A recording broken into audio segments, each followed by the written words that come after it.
All right, ladies and gentlemen, we're back. We got a hell of a Monday episode for you today, so get ready to strap in. Before that, though, what makes this podcast possible? That's right, Black Rifle Coffee. Let's head over to the website, right meow. Last week, I talked about the upcoming hunting season. I'm going to do the same thing because for people like me, it starts next week, and I'm already thinking about what to pack. So quickly, it looks like they have a fall 2024 collection on this top banner. The Hunt for Premium Spice, for those of you who like pumpkin spice. Let's click on this actual collection. So the hunting collection, apparel, outerwear, and gear. Okay. I don't know if I would hunt in any of the things in this top row, but I mean, those things are cool. And now we're talking about a little bit things you could take into the field. So there's a Yeti, there's a tumbler, a Rambler or a tumbler, I should say, some hats. And okay, so a lot of this looks like apparel. I am going to point people towards, again, coming down, scrolling through the coffee roasts and heading over to the gear section. I would start thinking about what can you take into the field? Are you going to take instant coffee? Do you want to take cold brew? Do you want to take something that needs to steep, I should say? Do you want to take something that you're going to make in the field or ready to drink? Those type of stuff. So in the gear section here, this is everything you need to make coffee and everything you need to drink coffee out of.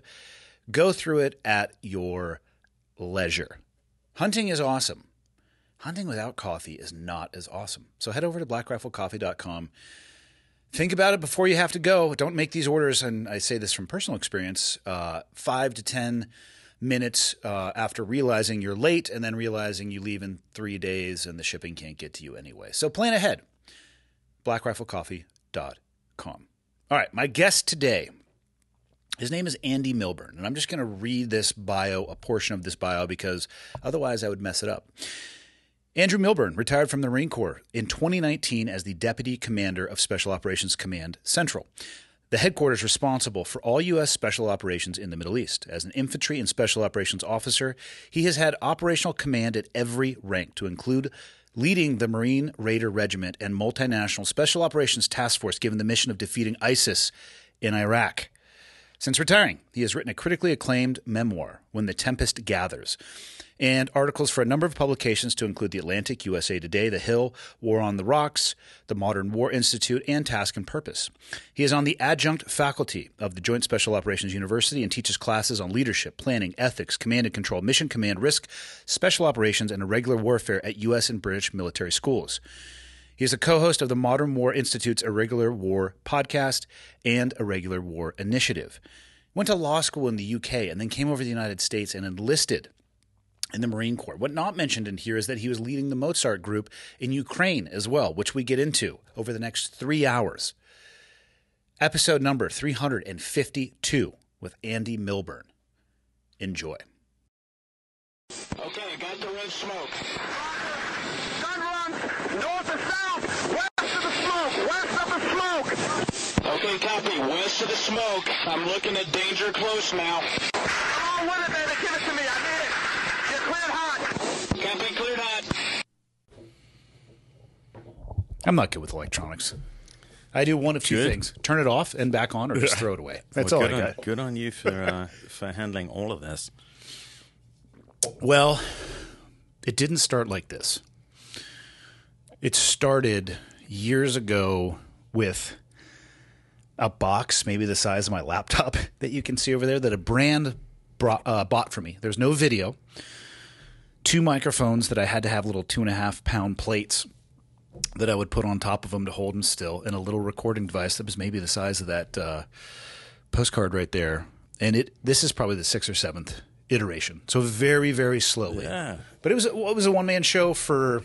how did you get started? Like YouTube videos or something? Or did you have someone who I got talked lucky. you through it? I got lucky. Before I started a podcast, I was introduced to Joe Rogan. Joe Rogan has a man who works for him named Jamie, who knows a little bit about this type of stuff. And I asked him a lot of questions. A little bit about, yeah. Yeah, he's a full-on technician. And then Google truly, for people I thought, like, oh, it must be nice. You can reach out to him. Yes, it is nice. However, you could start anything like this on Google if you wanted to. Yeah. There's not any secrets. And it's more of a choose your own adventure Some people do podcasts who have only one camera, like it could be a long or a wide angle. Some people do the camera switching. We have 2. I experimented with having 3 and then realized if you have an individual one on the guest, you almost never use the wide angle one unless you want to get a little artistic with it. But you don't have to do that. I know people who do podcasts on iPhones. Yeah. So it really is. I mean, and I'm not just saying this because I'm on your podcast, but yours has, I think it's got a really slick look, but it's a natural slick look. It's difficult to describe. So it's there are no, when you watch Cleared Heart, or at least the ones I've seen, there's no kind of disruption or distraction. Oh, I just let it go. Yeah. No, I think it's good. No, I think that's good. Yeah. But it's still, you can tell, my only knowledge of podcasts is as an ignorant co-host, right? But you can tell that a lot of work has gone into the background on this. Man, I tell you what, a lot of experience.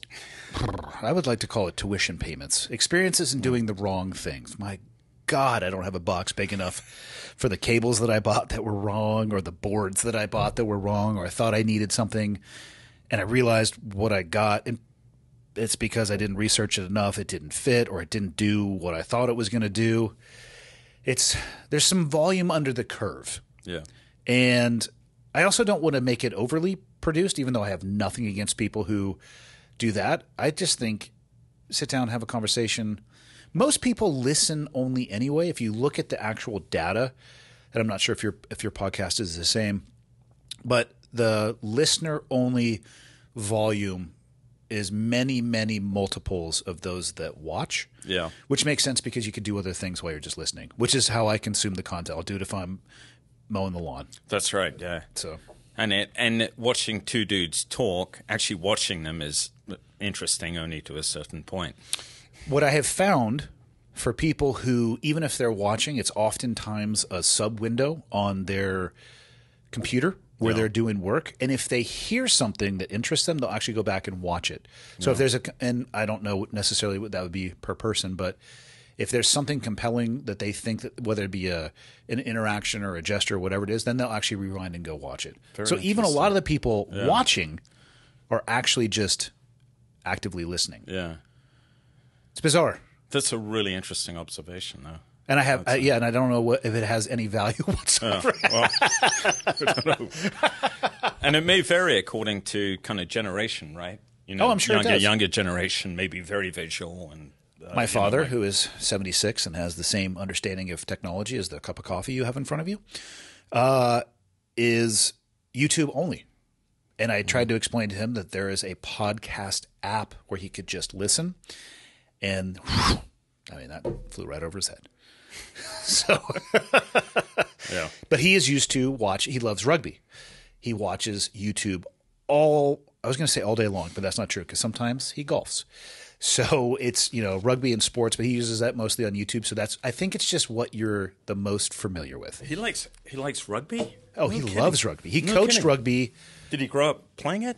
I don't think he grew up playing it. He found it in his time in the service. Oh, okay. And he has played he was playing in college. I know he was playing when he met my mom. He's played for the vast majority of his life. He joined the military when he was 18. So he was in the Navy? He was in the Navy. First squadron of patrol boats to go to Vietnam, the Mark 1s. Really? Because I'm sure you've been on the Mark 5s. That was the last iteration that I was on. Mark 1s, with the first ones with the jacuzzi engines, or the propulsion engines. By jacuzzi, like the ones that throw up the... It's just no propeller. It's just, the induction and they spit out. It's right. Jacuzzi. Okay, yeah. Jacuzzi is a horrible example of that. No, but I know what you mean. Yeah. And he said they really didn't have the design nailed, and it liked to fail at inopportune moments.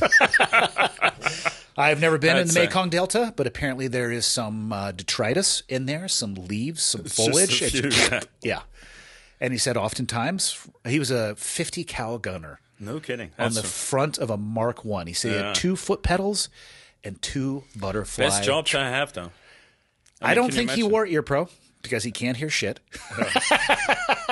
Yeah, but you never see it in the movies, do you? No. He said he used to defoliate jungle with just twin 50s.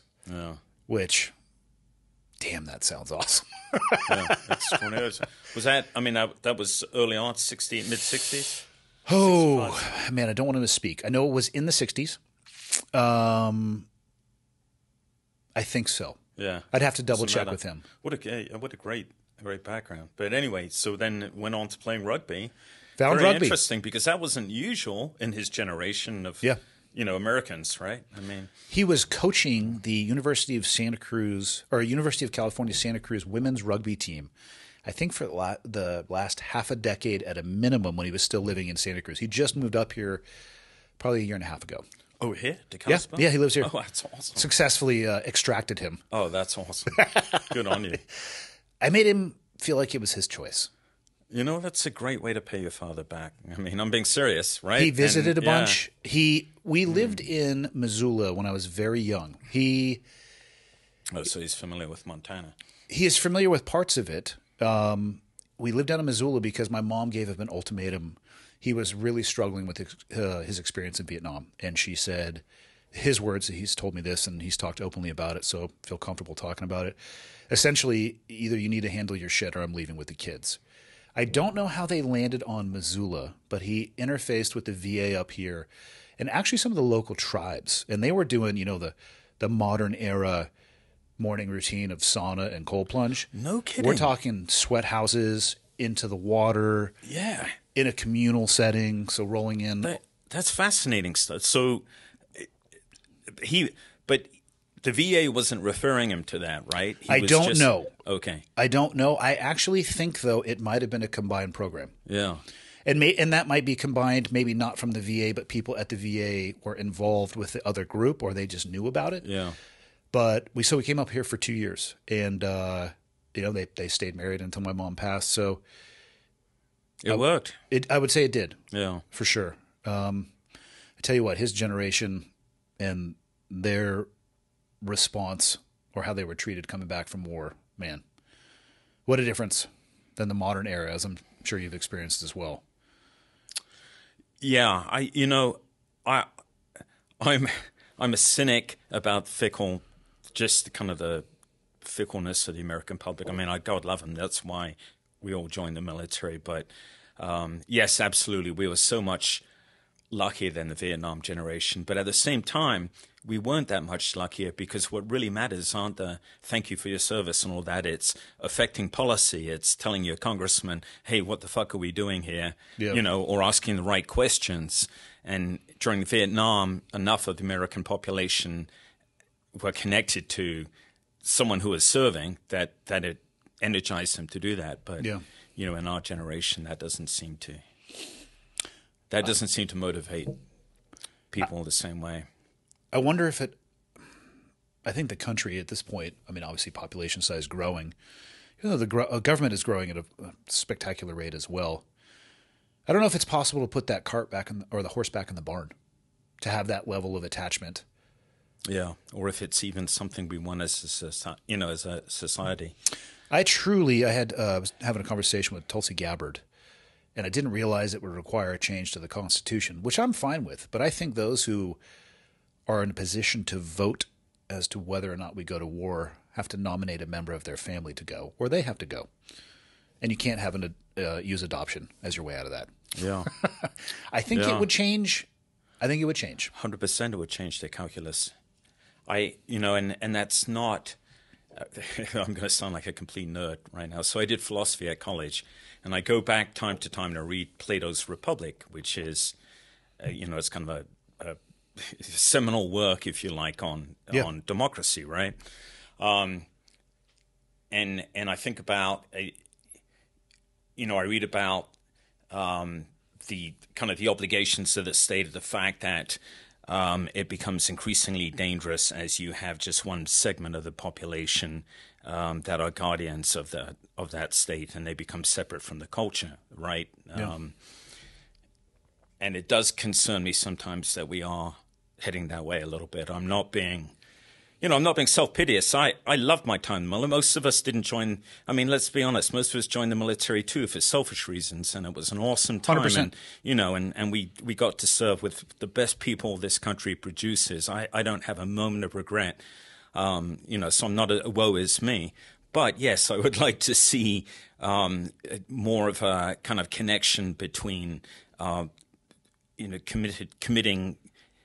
I mean, today is the 3rd anniversary, as you know, of fall of Afghanistan, right? So the Abbey Gate too. This topic's probably close to all of our emotions. But yes, I would like to see a closer correlation to policy and concerns of deliberate decisions to commit blood and treasure, and a feedback loop on that, which was lacking over, as we know, 2 decades in Afghanistan. And have you seen any of the videos where they're doing the celebratory parades using all the equipment that we left behind? Yeah, fuck.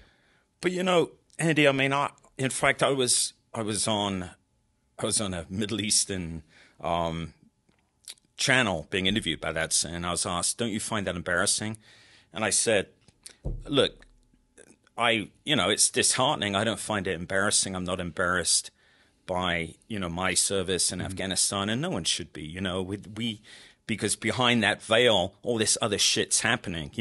And what we did in the end was." It wasn't just about defeating al-Qaeda, and maybe collaterally, but in any case, it benefited women, it benefited, all kinds of people, as we know, within Afghanistan. We know that because we served there, right? And these buffoons on TV have destroyed that, but they're destroying their own people. It doesn't matter. So why should we be embarrassed by that? That, they're the ones who should be embarrassed. Well, and I don't think you can hang it on the warfighter either. Exactly. I mean, I hang what happened in Afghanistan on the people who dove just headlong into a plan that I would have to imagine and clearly see that was going to fail. And we made a commitment to be out by that day. Okay, read the fucking room. It's not going to go the way that we want it to. This country is going to collapse on itself. Look what we'd have to leave behind. Let's move the date. And the warfighter, the person with the boots on the ground, I think one of the biggest things a lot of people in the modern era struggle with who served over there is that feeling of either embarrassment or I wasted my time, the blood and treasure, like you said. I think those are very real things. And every time I've talked to somebody who feels that way, I describe it almost in exactly the same way that you did. Look at the impact that we did have. And also, look what our intent was. And I was on the lowest rung of the tactical ladder. I wasn't making any strategic plans. I wasn't even planning operationally. I'm like, that's something you could be proud of now. But people don't understand. There's like strategic, operational, and tactical warfare, and I'm like at the bottom rung of the bottom, as were almost everybody. You did the best that you could, and we did have an impact. The 2 decades of women being able to actually be women and pursue that I think will have a long-term shift in Afghanistan eventually. I think that will come full circle. But when you look at the withdrawal, I hang that on senior military leaders and the people who are in politics who made those decisions, not the people who had the boots on the ground because they didn't have any control. Yeah, no, 100%. I think our culture in the U.S. military helped propagate that. I'm not saying that's because the culture is wrong or not, but we have this can-do culture. It's always I mean, can you imagine a brigade commander saying at the end of his one-year tour, I don't think things are any the better. I really don't. Not if you wanted another tour. Exactly. I could see somebody doing that, and then all of a sudden their trajectory of their career really is going to flatten off. Yeah. Yeah, exactly. So, of course, we have built into, and the way we collect assessments on ourselves and on our own progress reflect that. So it always shows the fact that we've gone from red to green right on the PowerPoint slides over the course of a brigade tour. And so our culture propagated that. I'm not blaming the individuals because I was part of that culture. I was a battalion commander who thought that I turned one part of shithole Anbar province into a Jeffersonian democracy, in 7 months. Of course. So I was part of that. I don't regret it. I'm very. I did the best job I could. Exactly, and I tell guys, and I say this honestly after, not an easy journey, but I tell guys, hey, not a moment of your life was wasted. Far from it. You know, think about the people you served with, and you know what? Their lives weren't wasted either, because they died. They died for something they believed in, and they died in the company of people who loved them. You know, and how many people can say that, right? And we all die in the end. So if you're going to die, that's not a bad way to die. Me. And that's the way I tell people who've lost friends. I don't tell their families that, because it's a little bit of a kind of a warrior ethos. But that's I do tell families they died among people who loved them. And I'm not exaggerating. You know, that's true. For sure.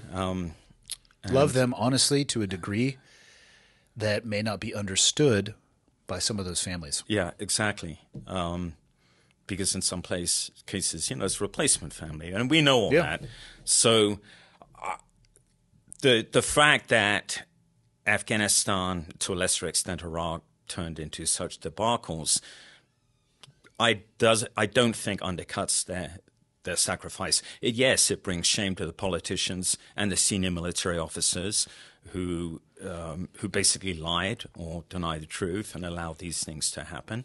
And I absolutely agree with you, getting back to your point, that yes, there should be some sinew, some connecting file, skin in the game for those who make these decisions.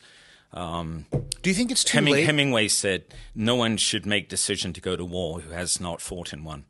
God, you know, I I mean, agree with that so deeply. You know, I mean, how can you? Yeah, it's not practical, but absolutely, it's not practical. But conceptually, I don't see how we would allow people who have never touched warfare to make those decisions. Yeah, or you know, and I'm not calling out administrations of people, but you know, the current national security advisor, it still just sticks in my throat when I hear him kind of dismiss the fall of Kabul as though it was a blip on the radar, you know, as though it was. And, you know, I don't want to be defined by that, he said, because that would be a stain on his Ivy League, you know, to think tank to administration career, rather than taking responsibility, partial responsibility. It wasn't his alone. Of course it wasn't, but he, you know, for what happened. Do you think it's too late? What would persuade him to do so? Maybe, by the way, I'm sorry, it isn't the third anniversary of the fall. It's the third anniversary of the death of Abigail. Yep. You know, maybe if he'd had a son or nephew or known someone who'd been killed in that explosion, maybe his worldview would be totally different. But most people who graduate from Ivy League schools in this country don't serve in the military, and in fact don't even know anyone who serves in the military. And I mean, that's statistically, you can look that up. I mean, as far as, and that's concerning too, that there is a separation between what is perceived as the intellectual elite that is tied to with kind of, I hate to use the term ruling class, but that's the way it works in this country, right? And those who serve in the military. Do you think it's too late to hold anybody accountable for the withdrawal? I mean, it is. So it's just past 3 years of the fall, I guess. Yeah. I feel like the opportunity is missed. Again, I'm not familiar with the military at the higher levels. I mean, even brigade, like that was era I never even wanted to touch, for clarity. But if you don't hold anybody accountable, you know, what does that say too? What does that say to the people who are serving? What does that say to the current leadership? What does that say for the trajectory going forward? But also, is 3 years too much? Because you can think, I mean, at least in the SEAL community, about every 2 years, the officers are going to be rolling on to their, so now they're a billet and a half past where they probably were, unless they were early on in that role when it occurred. I don't even know if it's possible. Yeah, it's such a tough question. But, you know, honestly, I would like to see, I'm not saying I'd like to see justice. No, but I would like to see a seminal work, right, widely read, so not an investigation, about what did go wrong. And how. Yeah, and how, right? And that is more important to me, you know, naming names and everything. Yep. Okay, so because there are a lot of guys who are already rewriting their part in history. A lot of the senior military officers have come out with books in the last couple of years since the fall of Afghanistan, you know, and so there's other stories out there. So I'd like to see something come together. So yeah, listen, successive 4-stars did not do these things. I mean, you name it, everything that went wrong. Yeah. I agree with you. I mean, as far as accountability in any real sense beyond that, no, I don't think that's practical. I think because we're going to get caught in just the nature of the political system we're in now. It's going to become political, right? Yeah. Whereas, I suppose with our background, just want to see accountability. We don't give a shit what administration. We just want to see, to include wearing our own uniform, right? And who should have called wolf. Yeah. We should have said, "Hey, the emperor isn't wearing any fucking clothes." And there were plenty of guys wearing uniform, not just 4-star rank, but I mean, senior. I mean, up and senior down the officers, chain of command. up and down, yeah. Who contributed to that along the way. And I separate that kind of that deliberate type of deception from what I described earlier, which is kind of the cultural piece of just noticing the things that you want to see, right? The brigade commander saying, "Hey, we're improving our area." He's not a deceptive guy. He's not a liar. He's very channeled in his thinking. And he's a product of his culture, our culture, which limits him in a counterinsurgency because he cannot be 100% honest, right? He could. Career trajectory might suffer. But you know what I'm saying. I mean, it's anyway, it's. I worry that if that seminal document is not created, I think the biggest threat to that is, what does that say to the people in the military when it comes to accountability? What does that say to a senior leader who, at this point, if you're a senior leader in the military, you've been in the military a while, you understand what had happened there, and you saw people, I'm going to use the term, get away with it, and nothing happened. What does that tell you moving forward? Like, is this the expectation? Do whatever the fuck you want, and it doesn't matter because nothing's going to happen. You're at a certain rank. You're beyond reproach. That's not a path that I want military members and leaders to be on. There needs to be a book along the lines of dereliction of duty, right? With McMaster's, H.R. McMaster's, subsequently by the way, he was just written another book, but subsequently National Security Advisor. But he wrote a book about Vietnam, basically the way that the military establishments, the flag officer level, contributed to, it really did contribute to disaster, Vietnam being what it was, by essentially lying to successive presidents, right? But it took a while, there were all kinds of investigations, and Vietnam was it was a national trauma in a way that Afghanistan was not. All right. I know there are going to be a lot of people who hear that and say, "What do you mean Afghanistan wasn't a trauma?" Of course it was a trauma. It was a trauma for everyone who served there. It was a trauma for everyone who wore uniform. It's still a trauma. But for the nation, it was not. Yeah. Vietnam was a national trauma, and I think it reset thinking, and people took notice, and there was a push for accountability. But Afghanistan was just a blip on the radar, as Sullivan said. I don't want this to define my administration, whatever. I wonder what role the draft played in that. I think 100%. Because at the national level, people realize they might be drawn into it. That's Whereas right. Afghanistan, they're like, Bob down the street, his cousin is over there. Yeah. It doesn't mean much. I think that absolutely was the difference. Yeah. Yeah, when you might potentially have skin in the game, it's interesting how much more you pay attention. Yeah. And especially, can you imagine a world in which there are no kind of there's no room for class distinctions, right? So there's no college deferments. There's no, no shit. You are 18, you're going into the military. Yeah. So an egalitarian draft, which Vietnam wasn't necessarily, a lot of the, but there were some, what's the way to put this? Opportunities to escape it. Yeah, certainly, yeah. I know. How'd you find your way to the U.S.? Oh, me? Yeah. Yeah, speaking of drafts. I was going to say, you've lived like 9 lives. I evaded the draft the other way. So I was... Yeah. To cut a long story short, actually a very short story, is I had a basketball scholarship, and I got over here and I realized how short I was, and I ended up joining the Marine Corps.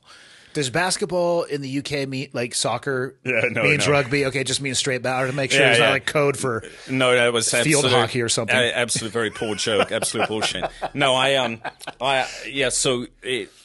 always wanted to join the military. Don't worry, Andy, I won't make this a very lengthy story. I always wanted to join the military. I was growing up in the UK, set my heart on the British Army, and then I broke my leg playing rugby at college, which happened a fair amount of times back then. So, it's a full contact sport. Yeah, but it was a bad break, and the British Army said, "Hey, listen, they gave me kind of 4F, the lowest physical category, so I couldn't even, it's basically no, you can't even come back. You're disqualified physically."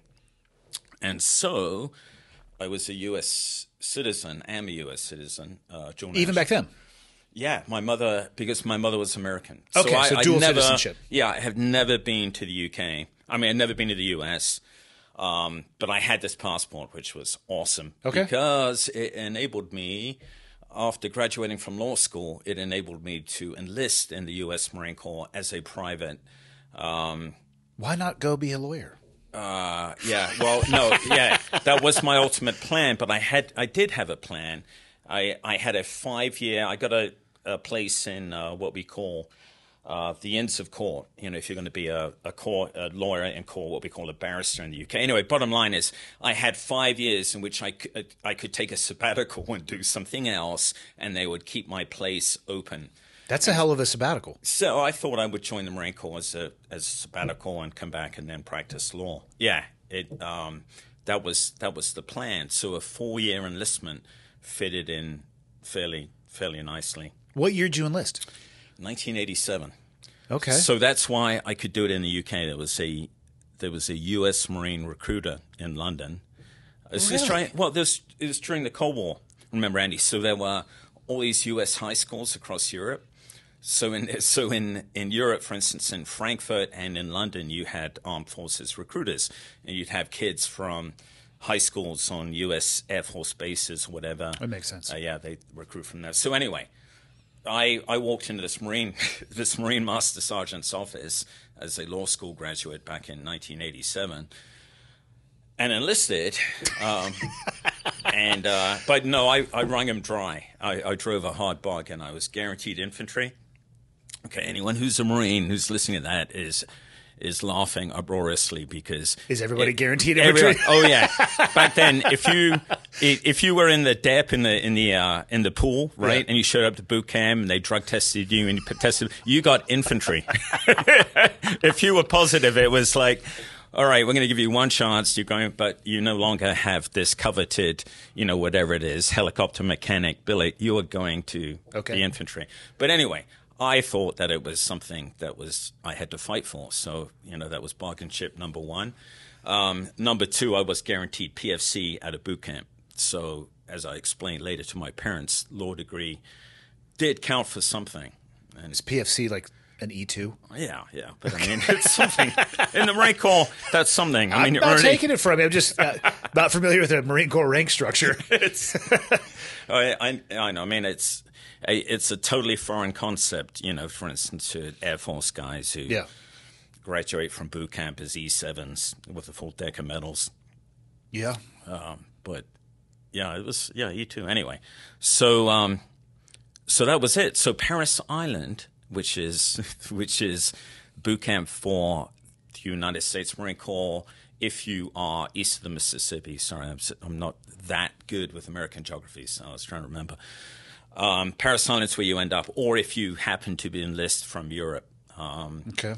And 1987 was the year that Boy George was a big hit in the United States. I remember that because some people would argue he still is. Sir. Yeah, I remember that because that was what the drill instructors associated with me, Brit, as I walk in the door.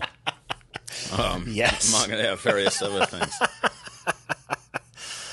I hope so. And for me, I mean, you can imagine. I mean, But even for an American kid showing up at Parasite, even if he's from the South, even if, and I say even if he's from the South because back then most drill instructors seemed to be from the South, or they developed a Southern accent and this weird way of speaking that was kind of peculiar to the South and very, very difficult to understand, all right? Yeah. But even the kids who were from the South were struggling to understand what the hell was being yelled at them.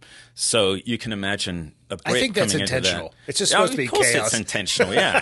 And I couldn't understand, I've been brought up in the UK and they were doing things like ending sentences and prepositions, like where is Milburn at?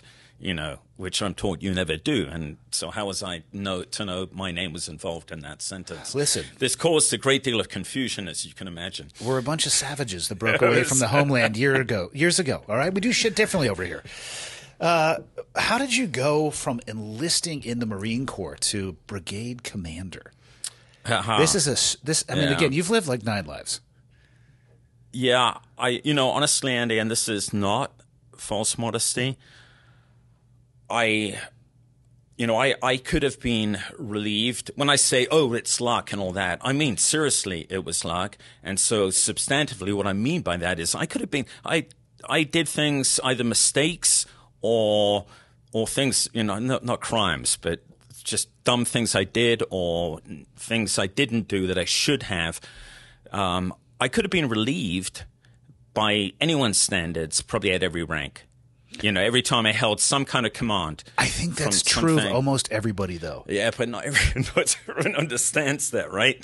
They should. Well, I think anybody who's ever served in a leadership role, specifically in the military, if they don't understand that, they don't progress as a leader. They can't because it's okay. It's okay that you fucked up, as long as you okay. Yeah. And I got it. That I'm holding on. I just held on by my fingernails there. I'm not going to do that again. Yeah. You wrap your arms around the mistake and you learn from it, as opposed to my favorite leaders who ignore the fact that they're capable of making a mistake. Yeah. And then I start dreaming about things like fratricide. Well, I'm not pausing about fratricide. Yeah. I'm not saying I ever did it. I'm just saying I can understand where it had a place. Oh, yeah, absolutely. Yeah, out of pure pragmatism. Totally. Yeah, and self-preservation. I think that, seriously, this isn't me just waxing lyrical about leadership. The leaders that I know who are fucked up, who have become toxic leaders, that's by that, I mean so bad that either they've been relieved, or in my mind, okay, it's my opinion, they should have been, because yes, leadership's not a popularity competition, but if you get a unit, I can't speak for the SEALs, but Marines generally want to like the guy who's leading them. I'd say that's the same. Yeah. They want to. Now, and they'll bitch about decisions and everything, but in the end, they want to look for good things in him. They really do. And so if you've got a whole unit that hates a particular guy, something is wrong. I don't care. Yeah. He can say this is not a popularity competition all he wants, particularly if it's among the officers, I have seen that, and I've seen that a number of times in the Marine Corps. Yeah. And that guy has gone on to higher things. So, toxic leadership sadly does still work sometimes. But for those guys, yes, unfailingly, they're not the sort of guy to pause and reflect, and they would regard it as weakness. And paradoxically, they are very weak leaders because of it. They don't. My thoughts on leadership have shifted the farther I've been out of the military. I actually think, and I need to say this before I even actually go any further, the best leaders that I ever worked with and for were in the military. But so are the worst ones. And I actually think that the military environment, because of some of the restrictions on the people that you are leading, can actually facilitate toxic leadership. Because you can't quit. There's punitive measures that can be levied upon you if you try to buck the horse. Mm-hmm. You're working in an environment Marine Corps, right? Everybody's a rifleman. You're working overseas, Afghanistan or Iraq, potentially lethal consequences, a rank-based environment. You can behave in manners in that environment where if you tried that shit in the civilian world, and I've seen this enough times now, it spins off and explodes before it gets to the point that it does in the military, because the people working for you have a choice. And I'm not saying one is causal of the other, but I almost think because of that nature of the people that you are just being an iron fist on top of, because they can't do anything and can't go anywhere, you can get away with that bullshit. And also the nature of your subject population, 18 to 22, they haven't experienced leadership before. You are what they know. So if you're a shitty leader, a lot of them are thinking, okay, this must just be the way it is, or this is the way the Marine Corps is, or the Navy is, and that's really one of the tragic thing. Well, the other tragic thing about shitty military leadership, of course, it directly, results in loss of life. But the other part is it just disillusions, in peacetime, so many young men and women. And retention. And we wonder why in the Marine Corps for a while we had 30% retention rate. I can probably tell people why we had a 30 because I was a private. I was a private and I went through that whole process. Yeah. I know it sounds very snowflake to say dehumanizing, but it is. It's meant to be dehumanizing. But you can't do that with this generation. You got to shift. Listen to me say that, but I mean it. Yeah. And it didn't really work with my generation either, by the way. It only works inside of those constraints. Exactly. Where you don't give them a left and right maneuverability. Yeah. I mean, you have a shitty leader over the top of you. You're 2 years into a 4-year Marine Corps contract. You're not just going to go AWOL knowing the potential consequences of that. Exactly. You're probably going to suck it up, do your 4 years, get out, and tell everybody how much the Marine Corps sucks, or you're going to model that shitty leadership in your own life because that was your first exposure to it. And because it was the Marine Corps, that must be. Yeah. And then because of that poor modeling, when you fail in the civilian world, you're going to blame everybody else but yourself because you were modeling. And I've seen it. I've seen it now enough times where people just lift and shift. They try to take a pure military leadership model and drop it in a civilian organization. And it is like an atom coming apart. Electrons are just flying out into space if they get a poor leader or somebody who has toxic leadership traits. The best leaders, I think, is more about the person. If you lift and shift that person, I think they can do great things because it's not about techniques. You're 100% right. It's about kind of the intuitive decision making when it comes to people that you develop. Yeah, that you develop in the military, but you've got to. You're right. You can't apply that template to the civilian world. The thing that it teaches you is to read people, not read people in a bad way, but to... I would say connect. Connect. Yeah. Exactly. That's a great word. Engage, connect with people. And that is the skill that works in the civilian world. Not, hey, get up at 5, get online, Even with that skill, though, you have to round the edges in an environment where people have choice. Absolutely. Because in the military, who gives a shit why you're there? You're there. Yeah. Like I was telling you on the walk over here from the coffee shop. We have 16 to 18-year-olds who it might be their first job or it's their job in the summer or they're filling a gap or whatever it is. You want to come over the top on that person and make their life hell? They just don't show up. Which is what would happen probably to the E2 in the Marine Corps if there wasn't punitive measures associated with them not showing up. Can you even imagine? Oh, my God. Oh, retention would be a solid 3%. It makes your hair turn grey. But, I mean, the same holds true all the way back in Marine history. I mean, choice has never been... Yeah. You don't want to offer too much. I mean, there's the absolute truth in that, yeah. So how did it go from walk me through your career, officer to enlisted? I'm sorry though. Oh no, of course. But that was a great diversion. So I applied. I forget what enlisted commissioning program. I reached the dizzy heights of corporal. E4. E4. The apex. You may scoff, Andy. You may scoff. No, let me tell you seriously. In the Marine Corps, okay. First of all, that's an Army E7. Not quite, but it is. As far as quality of life? No, not as far as quality of life. As far as responsibility. Gotcha. An E4. So. Probably Navy E9 then. I wasn't going to say that at all because I'm only 3 feet away from you. Where was I heading on this? Oh yes. No, I mean, I'm being serious. It was the hardest rank I ever had. Really? Hardest rank because in the circumstances, what happens is you're just a member of a fire team. I was an infantry unit, but we were on what was called barracks duties, so we were doing security force. We were guarding a Navy base because the Navy guys needed guarding by Marines. Always, at all times. Yeah. So, listen, anyway. I always tell people the Marines are technically part of the Navy, but they're the men's department. Anyway, totally distracted. Okay, where were we? You were guarding Navy guys. No, before that.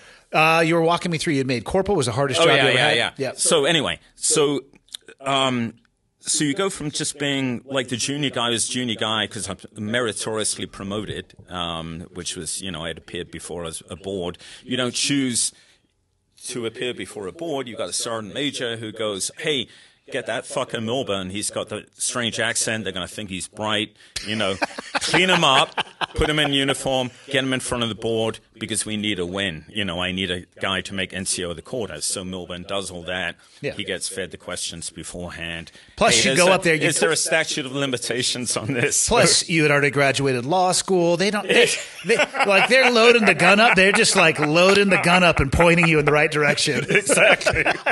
Hey, this kid just recently graduated boot camp, but he's my boy's wicked smart. Anyway, So I was like NCO. I was whatever it was, Lance Corporal of the Quarter, so I automatically got NCO. Well, you can imagine how the older, the guys who've been in the unit for like 2 years feel to have now they're in Milburn's fire team, and they've been in the unit for 18 months, and Milburn just arrived, the other day. So, and you are right where the rubber meets the road, as an NCO. Yeah. I mean, you can't fall back on authority. You're making the sausage. Yeah. And so that was really hard, really hard. And I fucked up, a couple of times, badly, and could have been demoted from corporal for that. But nevertheless, I learned from it, and nothing since, no leadership task has been quite as difficult as that. Because, there's always, as you go up the NCO ranks, there's kind of more infrastructure around you and have more. But there it was very raw because I was working with the guys who I had been junior to just, a few days before. It's a tough transition. Yeah. Yeah, especially as the newer guy. So how many years did you do enlisted? 4? No, it's 2.5. Yeah, yeah. That's So quick. Okay. yeah. So I made corporal. I'm sorry, and then I went to OCS. After that, so OCS was kind of like boot camp all over again, but it's much more physical. But to me, OCS was fun after boot camp. It was because the physical part was actually. It was an ass kicker, but it's actually fun. Whereas boot camp, it's just really slow and boring. And I, how it is when you get used to kind of boot camp or that mentality, it becomes a little bit easier to laugh it off. OCS was totally different experience. Went through the infantry officer course, which is, in Quantico, Virginia. It's about a 12-week course. Really, by the way, really, really good school. There's not just me saying guys who've been through lots of other schools who've gone through the Marine Infantry Officer course. I learned a ton there. There's stuff that I learned in that course that I still think about. And it's not just about suffering, although there was plenty of that, it was because you probably remember this. It was like post-Vietnam mentality was still, you're just going to make people suffer. And there's some intrinsic value in suffering, right? Yeah. Just make them really fucking cold and hungry for days on end. And they'll come out of that much better leaders. It's interesting you mentioned that. I was raised in my initial training in the SEAL community on Vietnam specific tactics. The first boots I ever got issued, jungle boots with the little holes on the inside to drain water. But the people who were training me, they were even probably a generation away. So the people who trained me, the generation that trained them likely was trained by people with direct experience from Vietnam. So the Vietnam era people understood when, where, and how the suffering came in. But if you think about it from a school perspective, then you go one generation away and you teach that to the next group. Oh, it just becomes intrinsically valuable. But you forget why. Why? Because the real life lesson is so the first generation still can go talk to those guys and they can answer that why. Why do we do this? Yeah. But that wasn't my cohort of instructors. Then there was another one from the second generation to the third, and this still wasn't my cohort of instructors. And at that point, I think there's less touch points.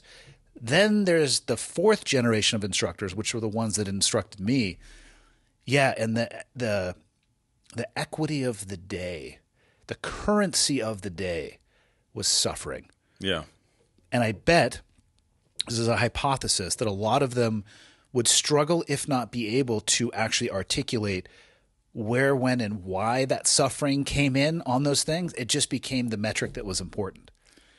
I tell you why I agree with you, just from personal experience, because I compare, I'm not that old, but when I went through infantry training as a private, 1987, 88. So our company gunny and above were all Vietnam veterans, right? I mean, yeah. All our staff NCOs were Vietnam veterans. Most of a lot of the instructors. Yeah. And at the tail end, though, they were probably very senior. Yeah. And I remember actually, remember lots of, suffering at IOC, but I do remember them sharing that. The why. And the why. Yeah. I do remember that because I just have good memories of those dudes. When those people leave, the why is gone. Yeah. But the suffering remains. That kind of was my experience when I went on to the infantry officer course with the Marine Corps. Now you've got guys who were trained or, trained by Vietnam guys. And there was a lot of that. Yeah. It was. And that cycle will repeat itself in Yeah. the modern day military now that the sustained conflicts in Afghanistan and Iraq are gone. Do you think? Well, I talk with a few guys who are still in, and the people in my cohort are timing out. Like most of the people who served when I've been out now for 11 years. Yeah. And I did 17 when I was in. Even the people that I trained are now in senior roles, both enlisted and officer. Post combat? Post-combat, yeah. And now the operational temple is... How's that? I'm sorry. I know you're gonna, how's that affecting the community? What are your thoughts generally? Well, the direct combat knowledge and experience is decreasing.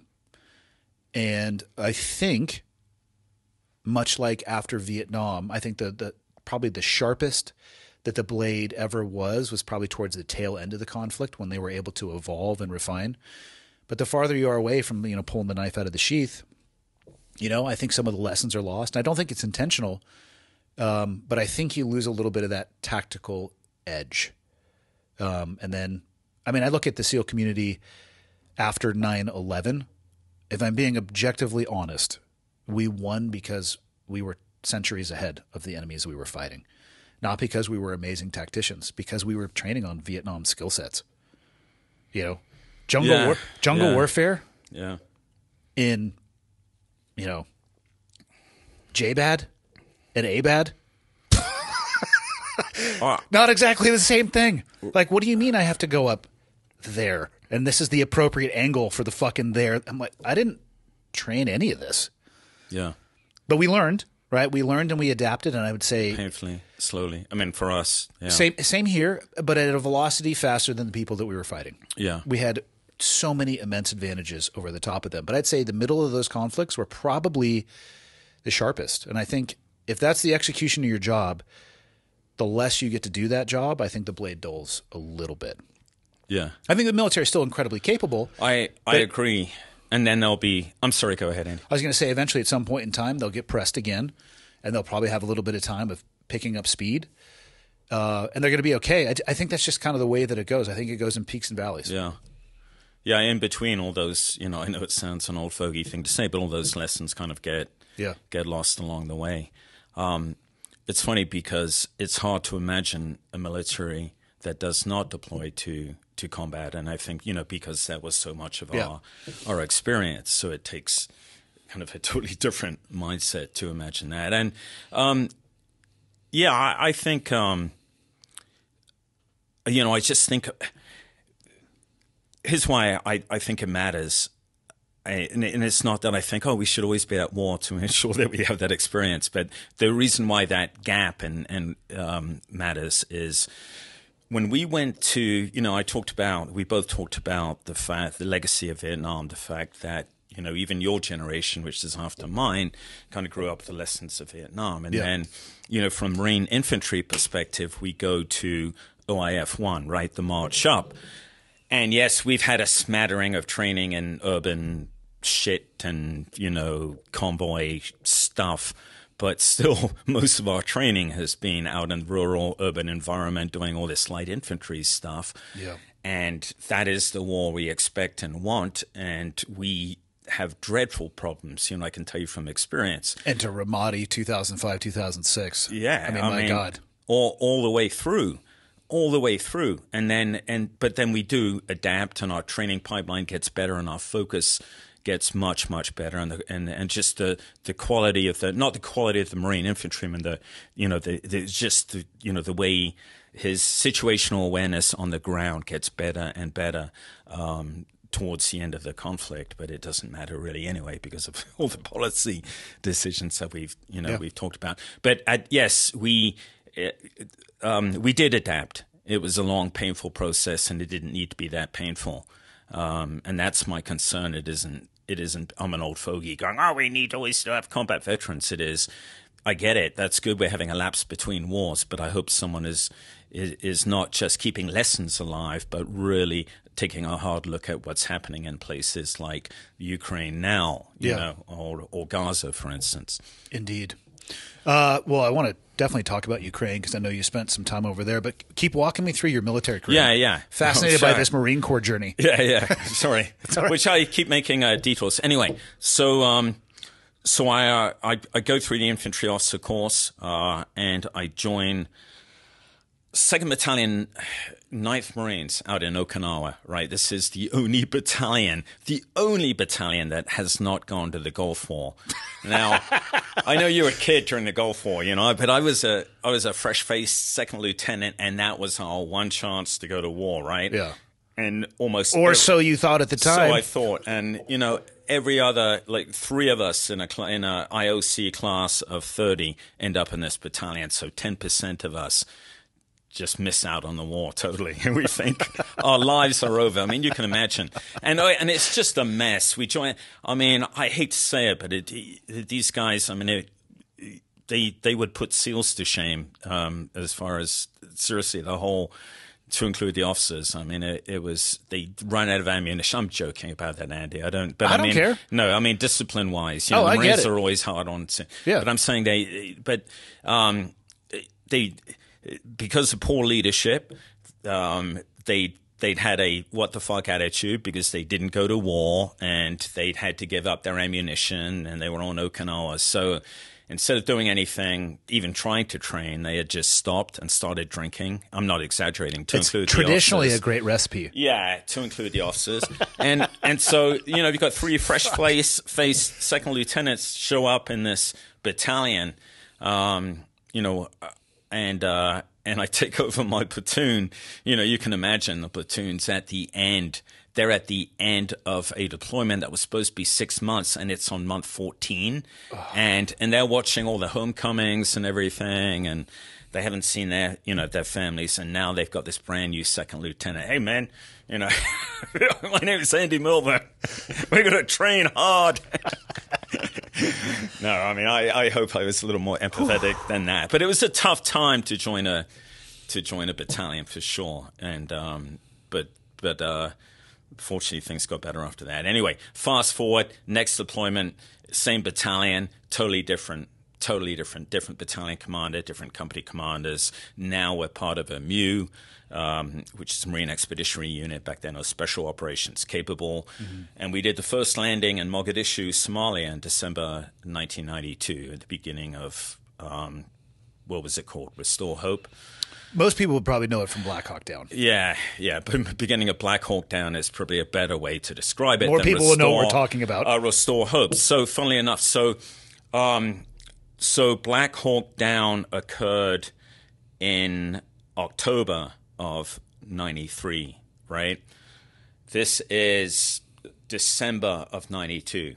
So it's about roughly 10 months before we land. And Mogadishu's, there's fighting going on, but it's not aimed at us. Yeah. And so most of the battalion launches out of Mogadishu. They go to a place called Baidoa, and it's big news. You can still look up on YouTube, this 15th Mu lands, blah, blah, blah. And they leave one platoon behind in Mogadishu, and that was my platoon. It was the mortar platoon, right? Because you don't need mortars in a humanitarian mission.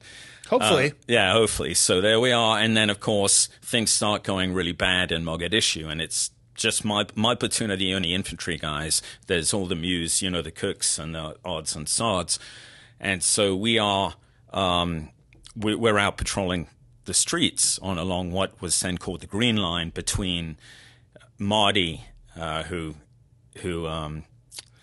was used to be the president of Somalia, and his chief opponent, a guy named Farah Mohammed Aidid, whose name you remember from That's who they were. Black Hawk Down. Yeah, that was right? their objective from Black Hawk Down. Yeah. So this sounds crazy now, right? I'm not exaggerating. In fact, my platoon we're still friends on Facebook and everything, and they still remember this because it was so strange.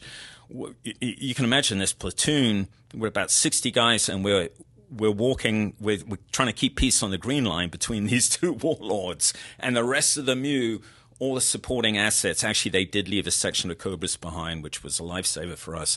Are on this big kind of humanitarian trek out to Baidoa, but things are turning rapidly to shit in Mogadishu, and we end up it's December, like the 22nd of 1992. We end up in a firefight with Aidid's guys, and we kill 3 of them. And it's just, and we managed to make it back to the port. We are our own QRF. That's how much of a bootstrap thing this is.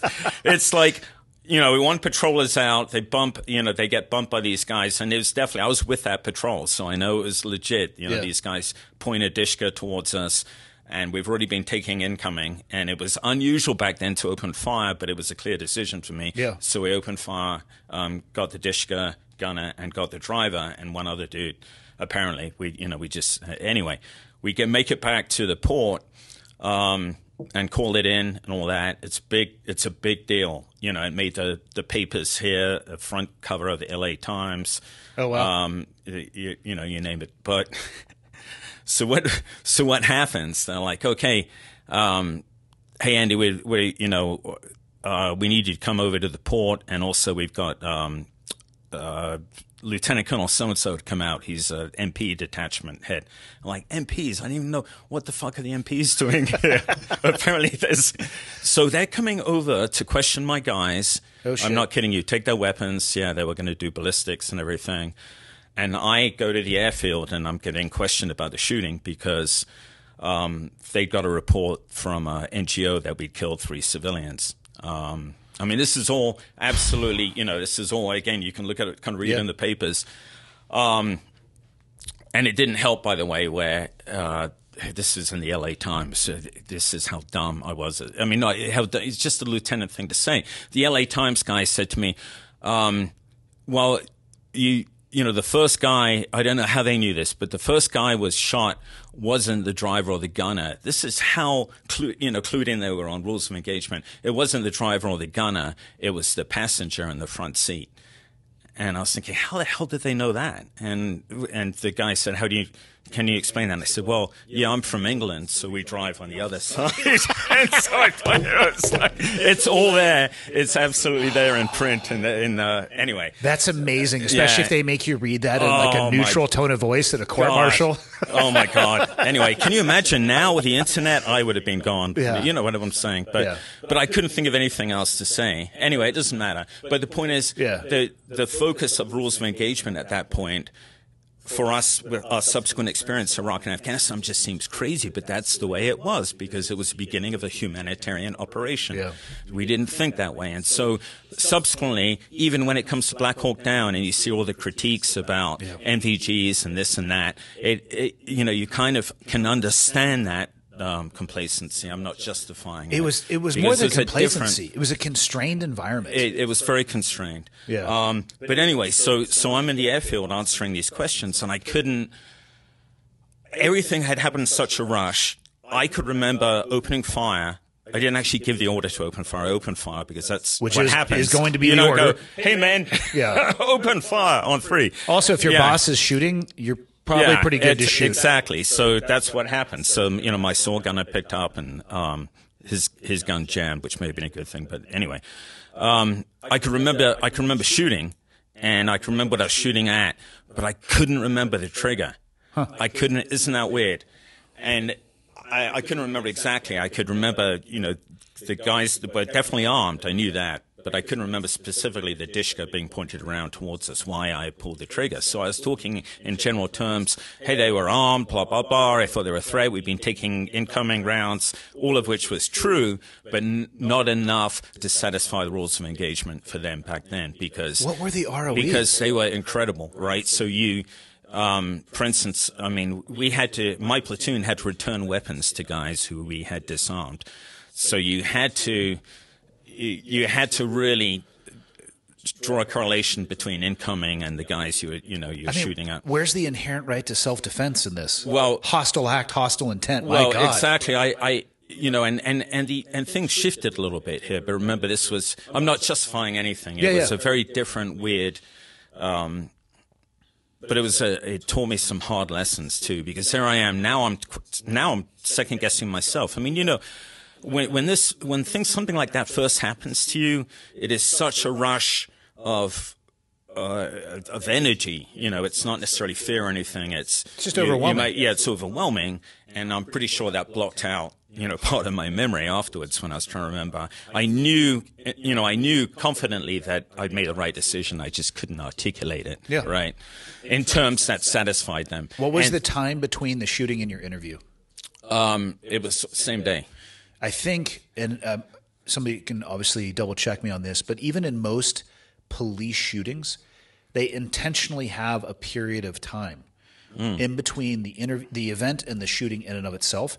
For what you're articulating, like the data is resoundingly back. Yeah. That stuff happens. There's auditory exclusion, there's memory exclusion, the combination of those things. Yeah, if it's your first time pulling the trigger on something that is not an E-type silhouette, it's emotional, And funnily enough, too, I've noticed even subsequently and you probably, I don't know if you've seen the same thing, but in combat situations afterwards, when you're describing what happens, someone who was there at the same time and you're talking through it may have seen something completely different. And they're still telling the truth. And you're both telling the truth. Yes. And it's still fresh in your minds. And yet, because it tunnels your vision so much that some things will totally pass you by and other things will really stand. Well, I'm not telling you anything you don't know. But I've been in AARs where there's 4 people in a room and they all describe what happened differently and they all 100% believe and are telling their truth about what happened. Yeah. It's, our jobs were weird, man. No, it's true. They asked us to do some weird shit. Yeah. There's a lot going on in those moments. Yeah. And I think it's safe to say I have less processing power between my ears than the average man. So you can get overwhelmed in your hard drive. But the interesting thing is, so now we know that. But back then we didn't. So when the MPs are questioning my guys and they've all got different stories. They probably thought you guys were lying. Yeah. They thought that they were lying. And there's the platoon commander like, fuck man, you opened fire, Lieutenant. You're telling me you can't remember. Well, yeah, they were bad guys. They had weapons and blah, blah, blah. And we had incoming rounds. He's just heating up the frying pan to cook your ass. Yeah. But anyway, I'll tell you what saved me. Absolutely 100% true. This AP photographer had been following our patrol, and I didn't, I didn't know, and he'd stopped at this intersection when we started to take fire. And then he had everything on film. And for some reason, he had it on like fast frame when it came to this point when I'd open fire. I mean, this is amazing. I mean, I think it's amazing because it showed the guy with the dishka swinging it around towards us, and then it showed, you know, clearly that we were shooting. Yeah. And it was just like that and then. And so that was it. And this guy, you know, came forward and that was it. They let me go back. But it really shook me up and it shook my platoon up too. You know, they were like, "Hey, sir, what the fuck, man? What was that about?" And, fast forward to 2004 in Afghanistan, and somebody comes out with a pistol, and you empty an AC-130 on a village. I know, and you get an Army Commendation Medal. Yeah, you Winchester out an AC-130 because a dude had an office pop out in the backyard. You're like, does anybody want to talk to me about this? Okay, I guess not. Well, things changed. You know, things changed in Somalia too. Yeah. I mean, obviously. So the course. And that was not, you know, things didn't get better after that. I would like to say, oh, yeah, they really learned. No, they got worse, actually. I mean, there was a brief period where they were better. I think it coincided with the rest of our tour. Mm-hmm. But then 2 weeks after we left, because the Pakistanis, we turned over to the Pakistanis. 2 weeks after we left, they went in to search a place called Radio Mogadishu, which was in our area. It was about... It was maybe 2 or 3 blocks from the Hotel Olympia where the Black Hawk Down incident took place. So the same kind of area. Anyway, so the Pakistanis go in and they lose something like 40 guys.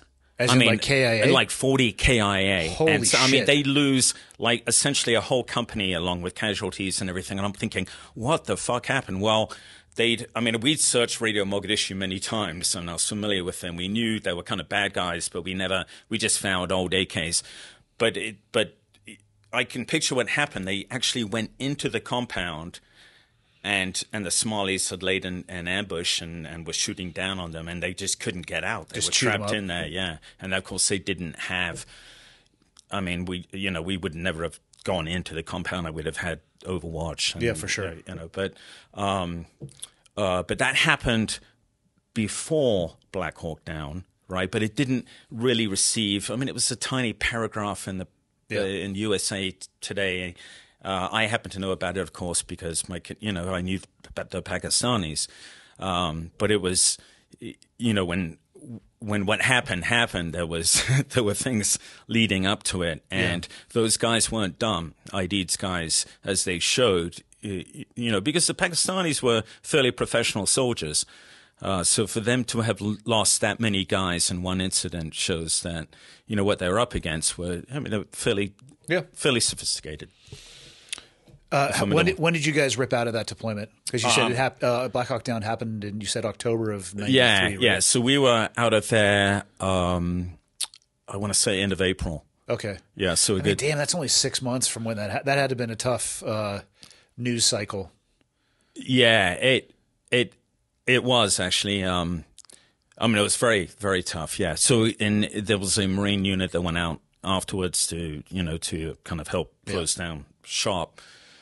And I wanted to get on that unit, and I couldn't. I mean, I know it's the same in your community. Isn't it ridiculous? You look back and you think, oh, I've got to get, I've done all this training. I need to do something about it, right? I need to actually exercise it. Yeah, that fear of missing out is. Oh my God! I actually watched people. Some of the most unhappy people I saw, post 9/11. Say a West Coast team would get a deployment, and they'd have an incredibly kinetic deployment.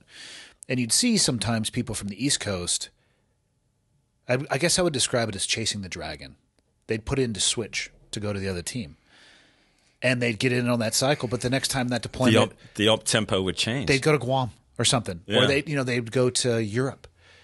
And then that team that they had left, or another East Coast team, would have an incredibly kinetic deployment, so they'd come back. And they just...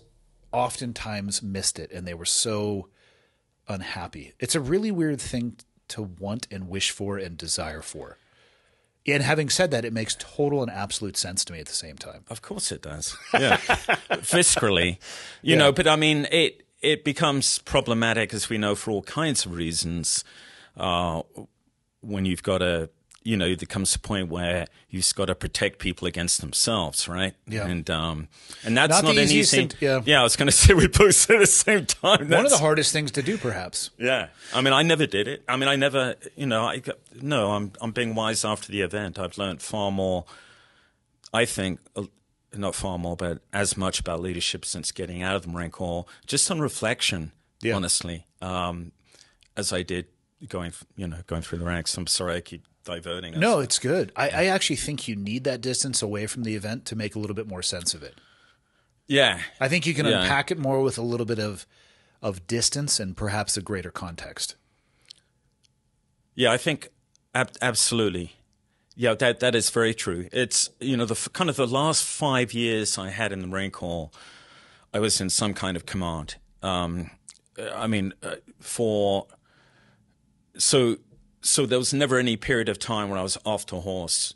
That's such an awful thing to say, but you do need time off the horse. You need time to reflect, to really, I think, get better. You do get better in every leadership position I held. Honestly, I could look back a year. I would look back a year and go, "Oh my God, I can't believe I did that." And you always, and I think that's healthy. And then everyone's like, "Oh man, I'm not ready to turn over. I'm just starting to get the feel of this," as though it really matters to the unit at all. But. So in '92, when you guys were there, you were either right at your 5-year sabbatical or past it. Where did this decision come into that? Wow, yeah. So that was a really tough call, actually. No, it wasn't at all. So exactly. I hit the 5-year mark, and I just decided. By then, I was a lieutenant. And how's it go for it goes second lieutenant, first lieutenant, captain, right? Yeah, I was a second lieutenant, and I loved it. And I thought, I didn't know what sort of Marine officer I was going to be, but I suspected I was going to be a better Marine officer than a lawyer. I've got no way of proving that either way. But my time at law school was never wasted because I was given every single fucking investigation that came down the line. That's why you don't tell people what you studied in school. Yeah, exactly.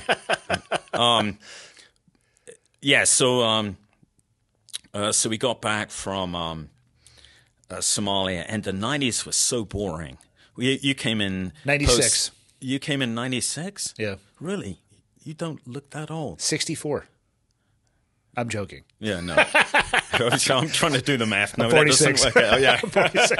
Yeah. 96. Okay, yes. But I got a good 5 years you remember, of pre-9/11. right? So deeply. My first deployment was to Okinawa. Oh, no kidding. First time I ever left the country as a SEAL. I go through BUDS in 97, started in January of 97, graduated in August. They made the horrible decision to send my entire BUDS class to airborne school at Fort Benning. Did they really? Oh, my God. Can you tell me about that? That's awesome. Just imagine being an instructor at a school where the vast majority of students, you're an Army instructor in an Army school, and almost everybody is just super happy to be there and you can control them. And then these fucking idiots show up who, regardless of what you tell them to do, don't care. And the 10 push-ups that's a punishment is like fucking laughable. Yeah. Because at minimum, like in third phase, you're doing 50 push-ups at a time every time they drop you down. Not that they're great push-ups, but that's what you're doing. You're at least counting to 50. Let's leave it at that. So they send our whole class, which I don't know if there's a good way to do it. Actually, there is a good way now. Now the Navy does their own static line and free fall course. They can deal with their own garbage. But man, what a absolute nightmare it must have been for the instructors. So we go basic. Then I went back to the West Coast. But that's such a square peg in a round hole. It was just a requirement. Because airborne school crams 1 week of training into 3 weeks, right? And I'd say it crams like 2 days of training into 3 weeks. I think the Navy course is 5 days. Yeah. Which I believe is 2 days too long. Mm-hmm. But yeah, so we go there, and then from there, my class split up. East Coast guys, one East, West Coast guys. We went through some additional training, got into my first platoon, got my trident. Yeah, I went overseas and Guam. Second deployment, came back, did a whole 18-month workup, and then went from Japan the first time to Guam the second time. And came home from that, and then 9/11 occurred, and then I screened to go out to the East Coast. But yeah, a good 5 years of pre-9/11 time, and I'm actually thankful for it because it gave me an appreciation and an understanding, because I saw the trajectory and I listened to what would be the angst of people who had joined when it was highly kinetic and were feeling it slip out of their fingers. Or they joined when it was already waning away from the community and the frustration. Oh, you mean later in your career? Later in my career. Yeah. It was trending back towards what we experienced in the 90s. Yeah. And it was driving people fucking nuts. Post 2014. Yeah. It was driving people nuts. And even in the SEAL community, I'd say even before that, it was just trending in that direction. And people didn't like it. And I'd remind, like, hey, man, for the first 5 years that I was in, like, combat was not an option. The only way you measured how much of a man you were is what you lifted in the gym and how much alcohol you could throw down your face. Yeah, how true. So, especially for those in Guam or Okinawa back then. What else is there to do? Exactly, yeah. I had no choice. What else was I to do? Yeah, and then, post 9/11 hits, like, oh, holy shit. Different ballgame. And then quickly, the realization that, we had been looking in the rearview mirror, I think, a little bit too much when it came to tactics. Yeah. The techniques and procedures. And like I said, I mean, if I'm being honest, I don't know to fast forward it. And I'm not super up to speed on, say, the capabilities of the Chinese military or North Korean military, or maybe even going against Hamas or Ukraine or Russia. I don't know how we would have fared against a modern enemy's capability. It would have been a lot more bloody, I think, on our side. We evolved quickly after 9/11, but it was a watershed moment for sure. Yeah, and that's that's honestly, I mean, we talked about the 90s, and it was kind of a soul-destroying time, honestly, to be in the military, because we just fought each other. Yeah. It's funny you should say that, actually. Well, we were all fighting for budget. Yeah, but yes, unfortunately, in the battalion I was with in Okinawa, it involved physically fighting with. 100%. That's what we did too. Yeah. So I mean, it was all good introduction as a lieutenant. But yeah, so it was kind of a soul-destroying time. But then fast forward, you think, yes, 9/11, we all say it changed our lives. And it sounds like a cliche, but it is so dramatically true for those of us who are in the military. I mean, so much so that, the saying, the past is another country. Well, the me and everything I did before 9/11 seems like another country. It seems like another person to me. And I can't, that's not for better or for worse, I don't know, but it's just like this big divider came down, right? And everything after that was very different. Where did your career take you after 9/11? So I was with an infantry unit during the initial, the march up to Baghdad, 7th Marines. Where did you guys stage? Oh my God. Was it Commando? Depends. So we were out in ARAR, Saudi Arabia. Yeah. Saudi Arabia? Mm-hmm. No. We were in... They were all over the place. I was just curious. Yeah. That's where we happened to stage up. I see. Okay. No.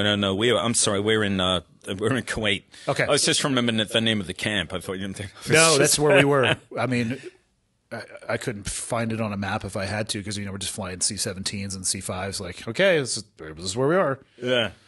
Yeah, it was, a complete shithole wherever it was, and we thought that Iraq must be better. Little did we know, of course. It was not.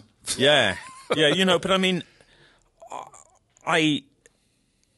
of course now, yes, with retrospect, Iraq, the invasion of Iraq seems like a mistake, but I'm not here again to wring my hands, because at the time, in good conscience, we did what we thought was, I mean, it wasn't just simply that we were following orders. We believed in it.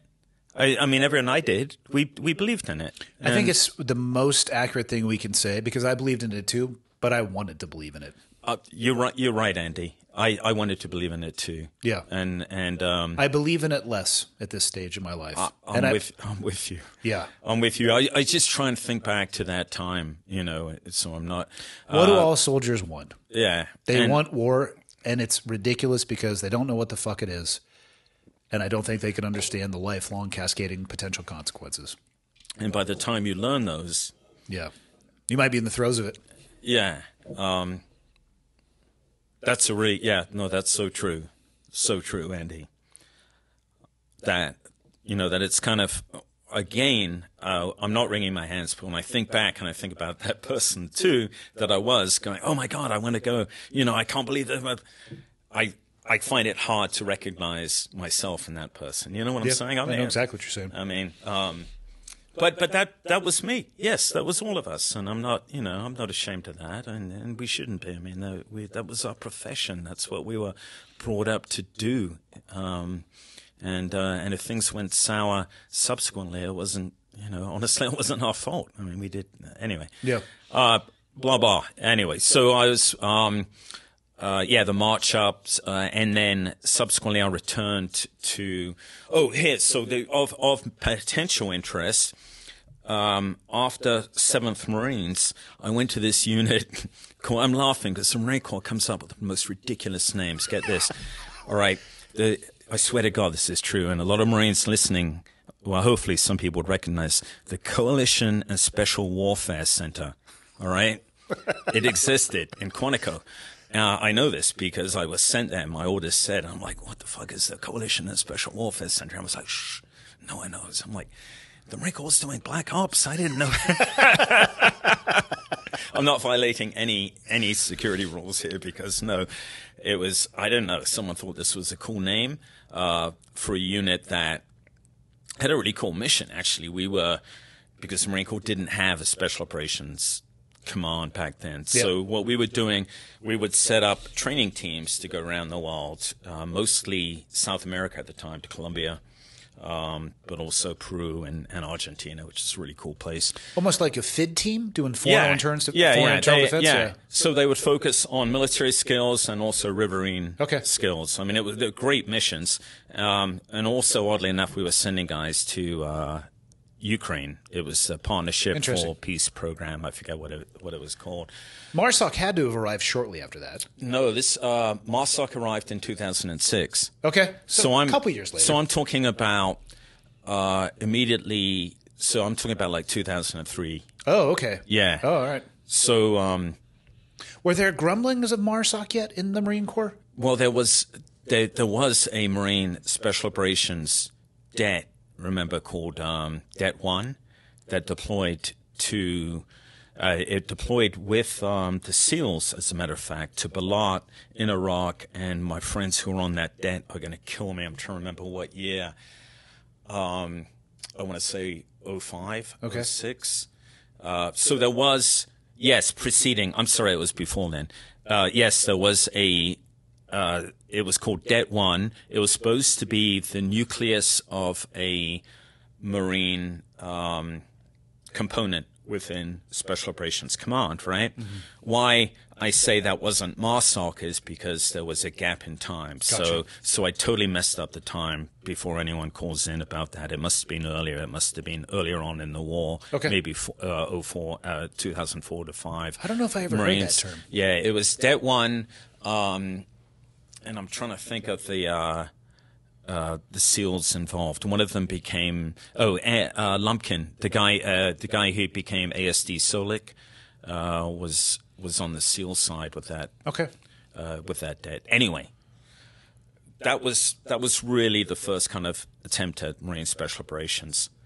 Yeah, for people listening, you might understand Special Operations Command in the Army. You have Rangers, Green Berets, Navy's got the SEALs, SWCC. Air Force PJ, CCT. Yeah, the Marine Corps just didn't have a component inside of that umbrella. Yeah, we didn't. And so when we formed Det 1, it was because Rumsfeld said, hey, the Marine Corps, you are going to have a Special Operations component. And I forget who the commandant was at the time, it doesn't matter, but he said, well, we kind of like are all kind of Special Operations, blah, blah, blah, blah. And Rumsfeld said, no, shut up. It's not what we're talking about. You better ship me. Yeah. You better ship me a Special Operations component, right? Yeah. And so that was Det 1. And what they did is they took guys from Force Recon. Yeah. It was all volunteers. Actually, there's a really good book that's just coming out about it by a guy named John Daly. It's called Tough Rugged Bastards. I bet they were. Yeah, John's a good friend of mine, actually, and so there's a plug for his book. But anyway, so, but they, after Rumsfeld was fired, which I think was 06. If only Michael was here to Oh, look that man, shit up. I can't remember. Anyway. You better be enjoying your Italian vacation, you Anyway, Det One was disbanded. They did, I think they did one deployment. They did, really good job working out of Balad with SEALs, doing targeted raids, but a bunch of stuff too. And they did, they came back with rave reviews from not just, from the conventional community too. Yeah. So it wasn't because the experiment didn't work. It was kind of a political thing, without the political force of Rumsfeld behind getting the Marine Corps to shit a special operations component. I think it kind of went away. And then I don't know what the impetus was coming back in 06, and I may have messed this up. Maybe it was, but that's when Marine Special Operations Command was actually stood up. But in the meantime, my battalion command was as a, first of all, so with Coalition Special Warfare Center, we were doing MTTs in, Colombia. That was pretty cool. This was, from about 2000 up through, we stopped doing them, I think, around 2004. It was a great mission for the Marines involved in it. And Colombia was still, it was still a happening place. It wasn't Iraq or Afghanistan, but it was an operational kind of deployment. And then we got told, hey, you need to stand up a school to train advisors for the Marine Corps, right? Because this is after the initial invasion. And I think that, I think that I'm not here to bang my chest about the Marine Corps, but I think the Marine Corps was pretty prescient in this. So think about this. This was early on in the war, and someone in the Marine Corps figured out, okay, we've got to enable Iraqis to do what we've been doing, and the way to do that, our ticket out of here is to train a shitload of advisors. But in typical Marine Corps fashion, someone identified a very important mission and attached zero resources to it. So instead it was... Classic tale. Yeah, it was a phone call. I'm not kidding you. It was a phone call, from headquarters Marine Corps down to my boss in a little office in Quantico, to tell him hey, stand up a school for advisors. You have zero instructors and money. No instructors, no money. So, we got our first, and I'll never forget this, when our first advisors arriving, what we didn't realize is they'd already released a message, like a month before. And, they said, well, they're already arriving in Quantico. We'll just redirect them to you. When are they arriving? Monday. It's like Wednesday. Yeah.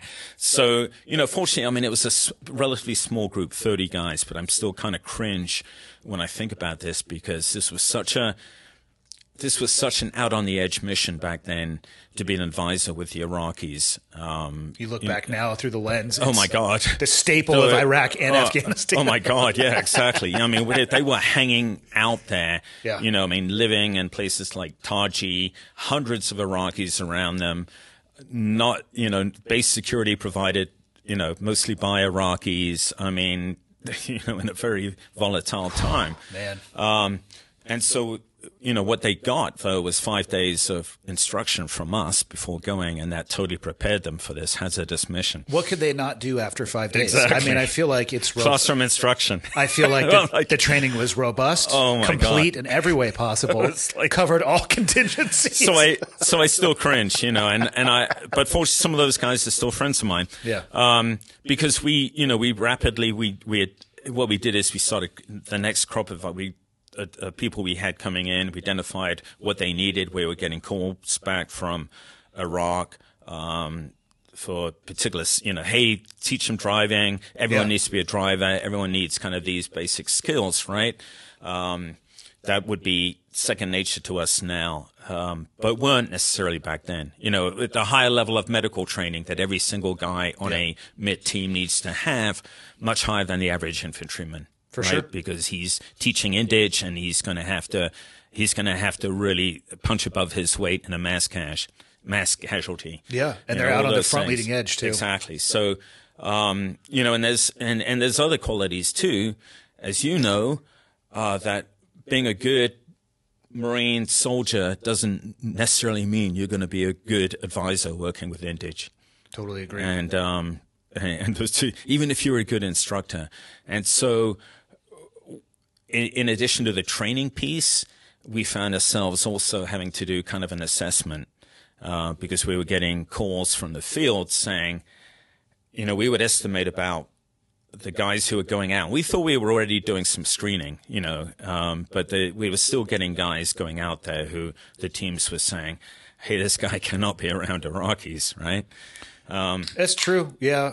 It takes a special kind of person to do that job. I mean, I don't mean that he hates Arabs or anything like that. I just mean this guy is very much a Marine Sergeant Rock A to B type guy, and the nuances of trying to get someone from a different culture to do things that you need him to do aren't his way of doing things. That's By what with I mean. him through is not the tool for everybody. It's Sergeant Rock. Yeah, exactly. For sure. And so you said you did your brigade command at that time period? No, battalion command. Okay, battalion command. Yeah, sorry. yeah. So I'm sorry, fast forward. Yeah. So we said, anyway, advisor school. I did one tour as an advisor during the Battle of Fallujah, which was, it was a nightmare, not necessarily because it was the Battle of Fallujah. That was part of it, but just leading. It's not that they were Iraqis, but leading soldiers who were not highly motivated and didn't feel confident, I think is the best way to put it, to be in that situation at that time. With some reason, I might add. Yeah. You know, they weren't well equipped, and they weren't fucking paid, and they hadn't been trained well. So we can derogate, you know, and talk about, because I heard a lot of shit being talked about the Iraqis during Fallujah afterwards. Yeah. And I know, having served with them, it was tough. I mean, as an advisor, no exaggeration, there'd be two of us in a company, and before they would go into a house, they had to follow an American. Okay, so, I mean, now they would go in, if you were going to go in first, they would put Iraqi right behind you, but they were not going to go in first through the door. Really? So when there's only two Americans, that's a lot of doors. That's a lot of door, and and in the early days of Fallujah, you know, we weren't, I mean, you know, I hate to say it was a very kind of Marine Corps approach, but our approach was very, very basic, right? I mean, you know, you think about it, we're in the 21st century, and yet we still have dudes kicking through a door where we know there's a 1 in 5 chance, you know, of Mooj being in there waiting for him, right? We were doing that shit too, to begin with. Like I said, our tactics evolved rapidly. And one of the first tactics that shifted was I don't know, of course, speak about it broadly because this is one of the more sensitive TTPs, but the structure around approaching and clearing compounds and structures. Yeah, we were doing it the way we were because that's the way that we were taught. There was no real good connect the dots to why do we do this. This was taught to me by this guy and was taught to him by that guy and taught to him by that guy. And this is the way we've always done it. It wasn't the best. Certainly. Yeah. And I think back when we talk about preparation for war and training, all of that, and training for the last war. And now I think back and I think how ill-equipped we were for Fallujah. I'll explain very quickly what I mean by that. So if you take, and I know this because I lived through several life cycles of the Marine Infantry Battalion. In the course of 1 year, your battalion, as an individual Marine, you would probably spend 3 to 5 days of MOUT training, maybe. Jesus. You know, I mean, and this is military operations in urban terrain, which is what we're talking about: approaching and clearing structures in an urban environment. That's right. You know, I mean, one AKA week now, Fallujah. I mean, remember, I'm talking about prior to the war, yeah, right? And the rest of the time, I mean, you're doing a lot of live fire, you're doing fire and maneuvering, you're doing this other shit, but because there were only so many combat towns. There's only typically back then there would be one MOUT, one combat town per base, and it was how often did a company get to base? It wasn't that no one didn't care about it. It was a question of resourcing. And then you go from that, right, into Fallujah, which is very, very pure urban, the hardest urban fight the U.S. troops have been involved in since Way City in 1968.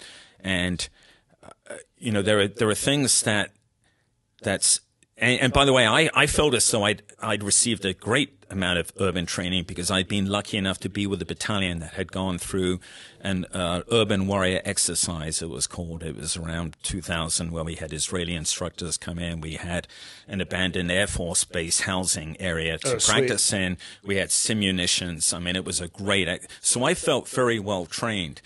When it came to, urban training. It doesn't mean Fallujah was easy for me at all. What I mean is, in fact, the opposite. I found a couple of things. One is that you are so much at a disadvantage when you enter that building. And that's why I talk about it being crazy in the 21st century. We're sending flesh and blood through an open door.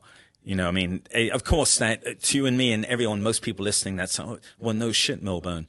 But that's what we did again and a fucking again. And like our hair was on fire. And as soon as we do that, we lose all the technological advantages that we have, and now we are basically at a disadvantage to our enemy, who is static in a dark position. Back then, our NVGs didn't work very well inside. They didn't fucking work without light. Ambient, so you didn't go in with NVGs on.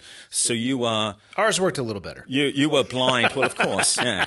It's like being underwater. Totally. So you went in and you were blind, and yet they've got an open aperture and they've got daylight and they've got a target.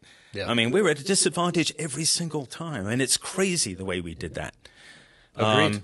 And it was only, after the first week in the battle where the rules of engagement relaxed enough for us to prep buildings where Muj had been seen. There was a point where we had to take fire, blah, blah, blah.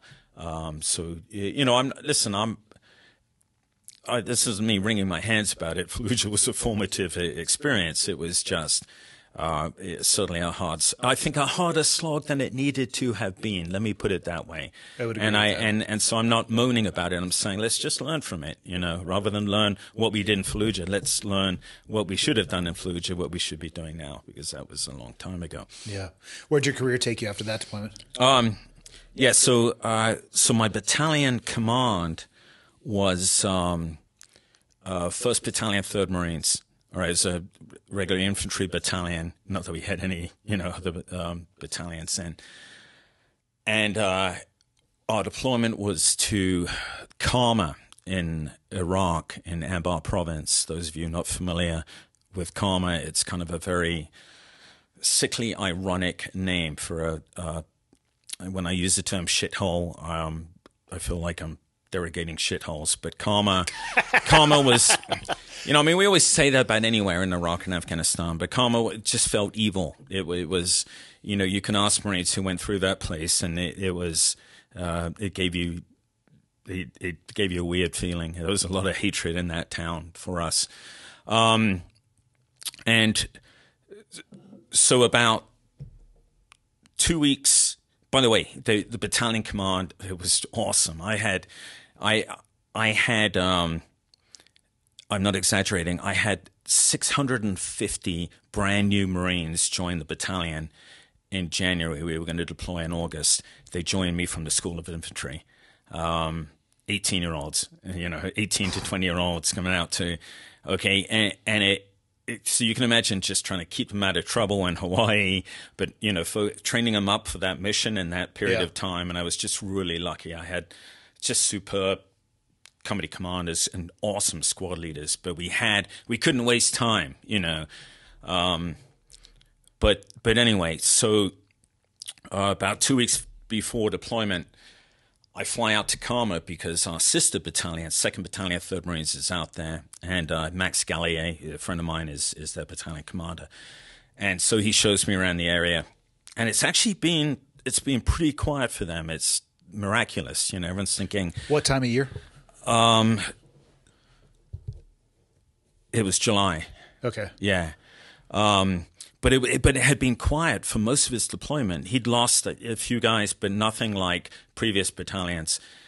And so everyone thought, you know, wow, you guys, 2-3 has really kind of settled the place. This gets back to our discussion about thinking that we've really solved problems in counterinsurgency. And anyway, so I spent about a week with Max, and I'm getting ready to leave. I'm sitting across the table with him. We're just going through notes, and he goes, "Hey, man, you need to stay another couple of days because I got this big meeting with all the sheikhs, right? And we finally got this one dude on board, Sheikh Mishan, blah, blah, blah. And I really think this is a turning point, you know, in getting Karma turned away from Al-Qaeda. And I would have loved to because this would have been my chance to meet all the local leaders in one group. I just didn't want to.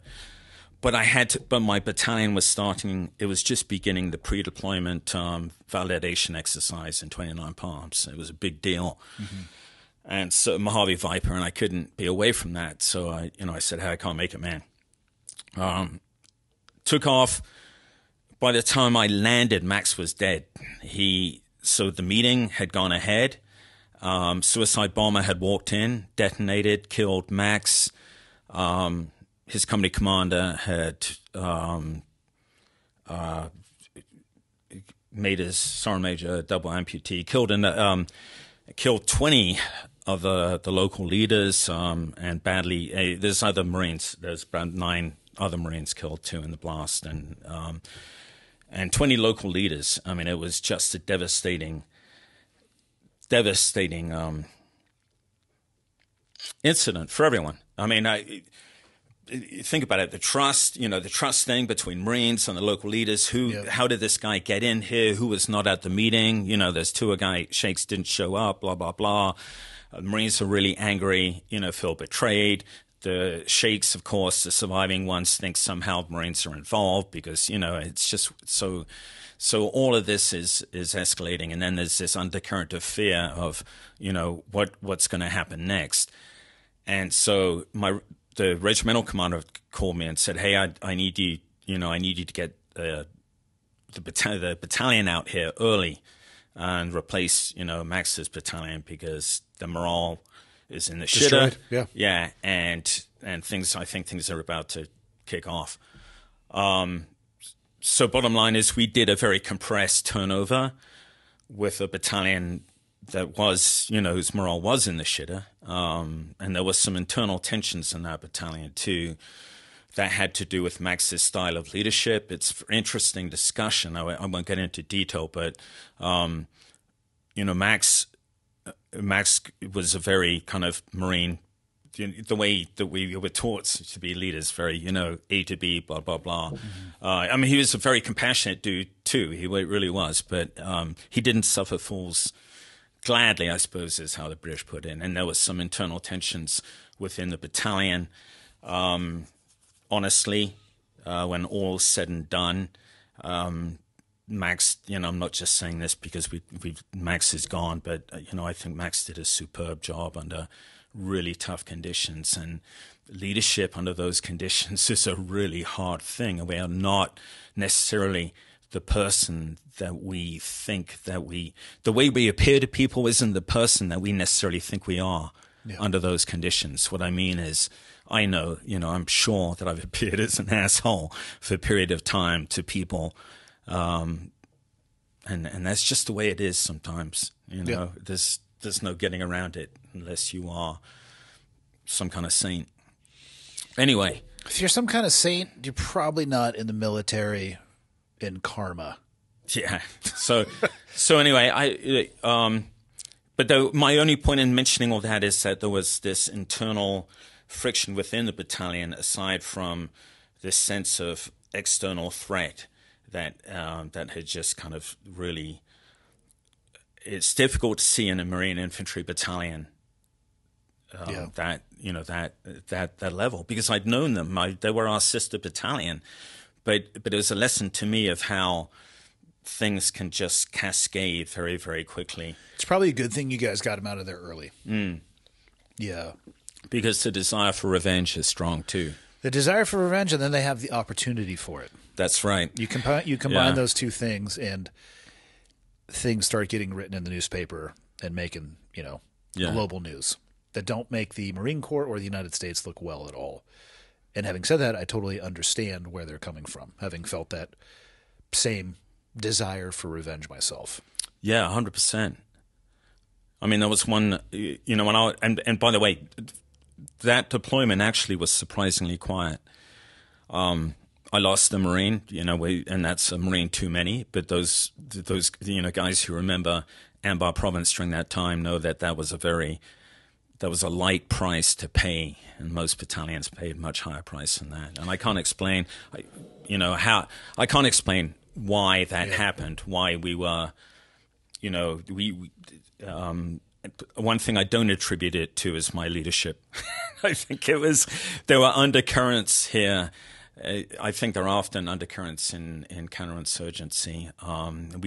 We never know how much we affect, but we were fortunate. What rank were you at battalion commander? Is that an 04? That's an 05, yeah. 05, okay. Let me see. We got captain. What do you got? The gold oak leaf for you guys, is that's major. Then lieutenant. Yeah. So you were lieutenant colonel. Yeah. Okay. Yeah. Anyway, so that. Why do you guys have to have such fucking different rank structures? Yeah, it's crazy. Hey, just on your point about the effect of fear or the connection of fear to anger, it seems obvious on a very individual level. We remember playground fights, where you may want to de-escalate and then someone hits you and you're like, and that's kind of the collective feeling, right? And that's the hard role that leadership has to play in defusing that really hard role, especially when you're feeling that anger yourself. Yeah. And that's when you really earn you either earn your commission or you put it down the shitter. Agreed. And that's why, not to sermonize, that's why I have such short shrift for leaders who are involved in law of armed conflict violations and have some excuse about number of deployments or this or that or blah, blah. It's like, fuck, man, that's why you're in that position, dude. Yeah. The United States military. I agree. Okay, so lieutenant colonel, you did your battalion commander. Where'd your career take you after that?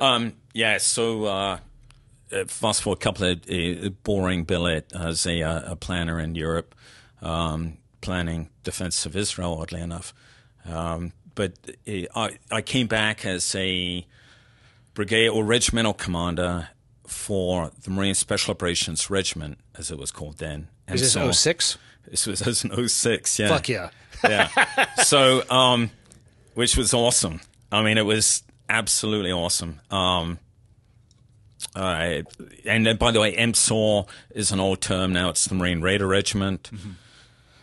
And I don't know how much your listeners habitually know about MARSOC, the Marine Raider Regiment, but it. I don't know either. Yeah, but MARSOC is the smallest of SOCOM's components. All told, about 2,200 people. That's civilian employees, odds, sods, and everything in the headquarters. I think number of operators hovers around the 1,000 mark. It may have gone. Of course, I'm dated here, but it may have gone up, but not a lot, right? So it's a fraction even of the SEAL community. Yeah, the SEAL community hovers at like 2,000 to 2,500. They've constantly, but again, I mean that's not that much bigger, and that's a slow growth over time. Yeah. Where's Marsoc based? It is based in Camp Lejeune. Okay. Outside Camp Lejeune. Did it start off at Pendleton? There was a battalion in Pendleton. Okay. Yeah. Had it was a beautiful location. The 1st Marine Raider Battalion. Okay. And then when I had the regiment, there was one battalion on the West Coast, 2 battalions in Camp Lejeune, and each battalion focused on a region. So 1st Battalion focused on the Pacific. Second was on Third, I'm sorry. Yeah. Third was on Africa. I'm messing this up. Anyway, say second on the Pacific. Yeah, it doesn't matter. Like I said, we're dated as shit between the two of us. Anyway, so. it's all changed anyway. Yeah. But now all three of them are together in a place called Stone Bay, just outside Camp Lejeune. All right. That was. I mean, that was a really good. It was just a great command for a number of reasons. It was a difficult one too, constantly being challenged because then I don't know what the demographic is now, but then the demographic within MARSOC, the average MARSOC operator was a 32-year-old E7. Really? Yeah. So we had a really senior. That's a good thing. Senior community then.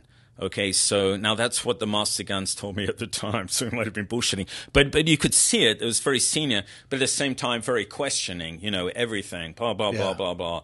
And so... well, that's the role of the enlisted, is to question the role of the officer. Now, when you've got every single... No, I think that's healthy, man. But it's a different leadership, right? It is. So when you have... They're not kids anymore. When you've got a battalion of 18 to 20-year-olds who, they've wanted to be a Marine since they saw Sands of Iwo Jima or whatever kids watch now, to motivate them to becoming a Marine. I mean, you're dealing with it's a very different population, and I think it infers on you an even greater responsibility because they are more malleable. 100%. Much more. Now, in MARSOC, you had the other side, you had guys who are, each one of them was a seasoned leader. Yeah. The most junior guys were back then sergeants, but fairly senior sergeants, or they were captains, on the officer side. It's a tough role, leading an experienced group like that. Yeah, but it was good. I really enjoyed it.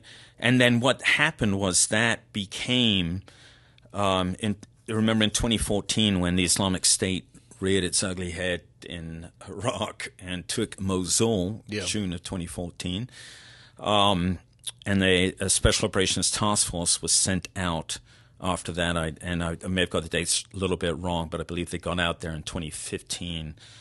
It was sourced out of, I want to say, 5th Group, and then they turned over to, but it was augmented by SEALs too. And some of your listeners, I'm sure, will remember the details more. But anyway, bottom line is that the Islamic State was within 30 kilometers, all right, by the time they'd come down through Ramadi, right? Yeah. All the places we bled over, Ramadi and Fallujah, they were 30 kilometers away from Baghdad, all right? And that was like beginning of 2015. And around that time, I was told, hey, you're going to now turn over the regiment and you're going to take over a Combined Special Operations Task Force, deploy them to Iraq in the counter-ISIS deploying the following January. Okay, so January of 2016. So I had about 6 months. But this task force didn't exist, and I couldn't take the regiment because there's only one Marine Special Operations Regiment.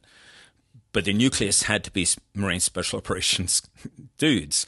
So it's just a nightmare putting this thing together. I mean, it was just in typical Marine fashion.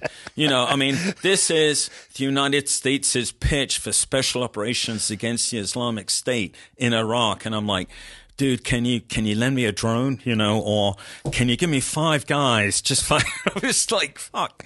I am not exaggerating. Anyone who's trying to remember that Siege of Sotif will remember that is kind of the case. So anyway, we did get together Siege of Sotif headquarters, and actually it was a damn good one. Here's the strange thing. Maybe half of them were soft, but even the ones we had who were soft didn't have a lot of experience, except for my master guns. That's a 9, right? E9? Yeah, and then I had I had a great Mark Murphy, God bless him, a SEAL, former Dev Group guy, was like the Master Chief. Yeah, I'm just smiling because he's a funny dude. If Mark's listening, or if you know him, please tell him I love him. Anyway, where was I? Yeah, but other than that, just not very experienced at all. But they were motivated as hell, and they had a steep learning curve, and when I say non-soft, most of the non-soft guys were Marines. Yeah. You know, so the cool thing was, for the soft guys, it was kind of hey, even though these guys aren't soft, they still can think. Yeah, they get it. Kind of way we do, you know. There was on my planning teams and stuff like that. They were all, I think, because they were fairly junior and because they're fairly inexperienced, they didn't bring a template to this fight, and this fight was totally different. And they came up with some brilliant ideas. And by the way, I brought in, you know, I had an Australian, I had a couple of Brits who were on the planning team who brought a completely different perspective too. For sure. You know, so anyway. How was it for you in your career? I mean, at some point in the ascension of an officer, your feet go from the battlefield to I'm going to call it the boardroom. Did you enjoy that transition, or did you enjoy your time on the battlefield more?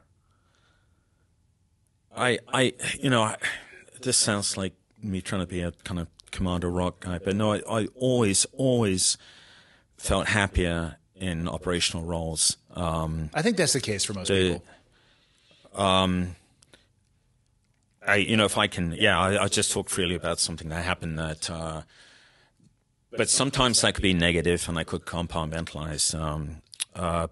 Before, most people know this, but before my last deployment, this went counter as the Islamic State. I lost my daughter in a traffic accident.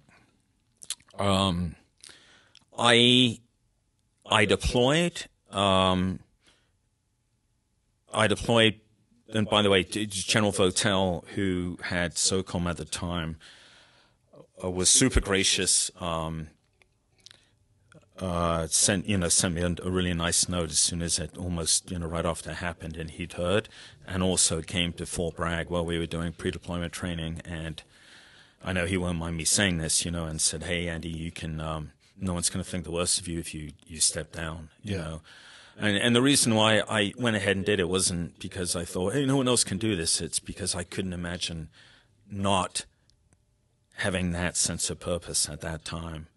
But the problem was I kicked it down the road, and I'm getting to answer your question, right? And it combined with kind of my going from the battlefield to staff job as chief of staff at Special Operations Command Central. And I don't know, I don't think this affected my work or anything. Who knows? But I spiraled hard. I think combination of things, maybe turning over. It wasn't turning over operation. It wasn't a lot of things. It was Kayla's death, but it was probably emphasized by everything else, by the fact that I kicked the can down the road, compartmentalized for 6 months. What choice would you make if we had a time machine and you could go back? I don't think I'd made any different choice. Really? Yeah. In fact, I had the choice 2 months into deployment. One night I just couldn't sleep. I mean, I went through, and those for your listeners, you lost a child, and I think any parent can probably imagine. You get through periods where you just feel as though you're drowning. And so in the middle of the night, I was thinking, I'm not sleeping. I'm probably not going to be making good decisions. I've just, I can't. It's really selfish if I remain here. In the morning, I'll call my boss. He's a 2-star SOF Green Beret, and just tell him I quit. Now, can you imagine? I'm a Marine. All right, the first time a Marine has been put in command of a special operations type siege assertive. Mm-hmm. And when I say siege assertive, people know I mean an 06 level command. So it's kind of a big deal, It's a huge deal. And then you know how it is. I mean, being a Marine, to go and say I quit. But that's how much pain I was in. And then that was about 2:00 in the morning. Okay, and then I'm not making this story up. About 3:30, someone's pounding on my door. It's my ops officer, Jeff Buffer, and he's like, "Hey, sir, we've got a Trident in a tick." And that means we've got a Troops in contact. Somebody's in a gunfight. Yeah, it's a SEAL unit, basically in direct contact with the Islamic State, which we weren't supposed to be doing anyway. But I'm sure it was. Yeah, accidental. But anyway, so I'm like, okay, and it was actually pretty serious. They were, it looked like they were getting cut off, and what happened, it was they were legitimately, on their way from A to B to meet up with a Peshmerga unit. The Islamic State had broken through the line in the night, which they did from time to time, and they'd basically laid an ambush, and they triggered the ambush too early. Otherwise they'd have got them. But they triggered it too early. But now they were in the danger of enveloping you could see all this from drone footage. Yeah. I mean, you could see it was really weird. You could see the ISIS dudes had these fucking, I'm not exaggerating, armored vehicles, and people remember this, rolling around on the flank. I mean, it was pretty scary. And then trying to, there we are, trying to vector in a QRF at night, which, a different unit. The QRF was a Marine Special Operations team. Yeah. So, I mean, different SOPs. I mean, they haven't trained together. It's dark, under contact. I mean, these things are not easy at the best of times, and you're trying to coordinate it without being, the 50-mile screwdriver, trying to enable that coordination and the link up, all right, and prevent blue on blue, and at the same time keeping the Islamic State dudes at bay by bringing in airstrikes. So we're trying to do all of this,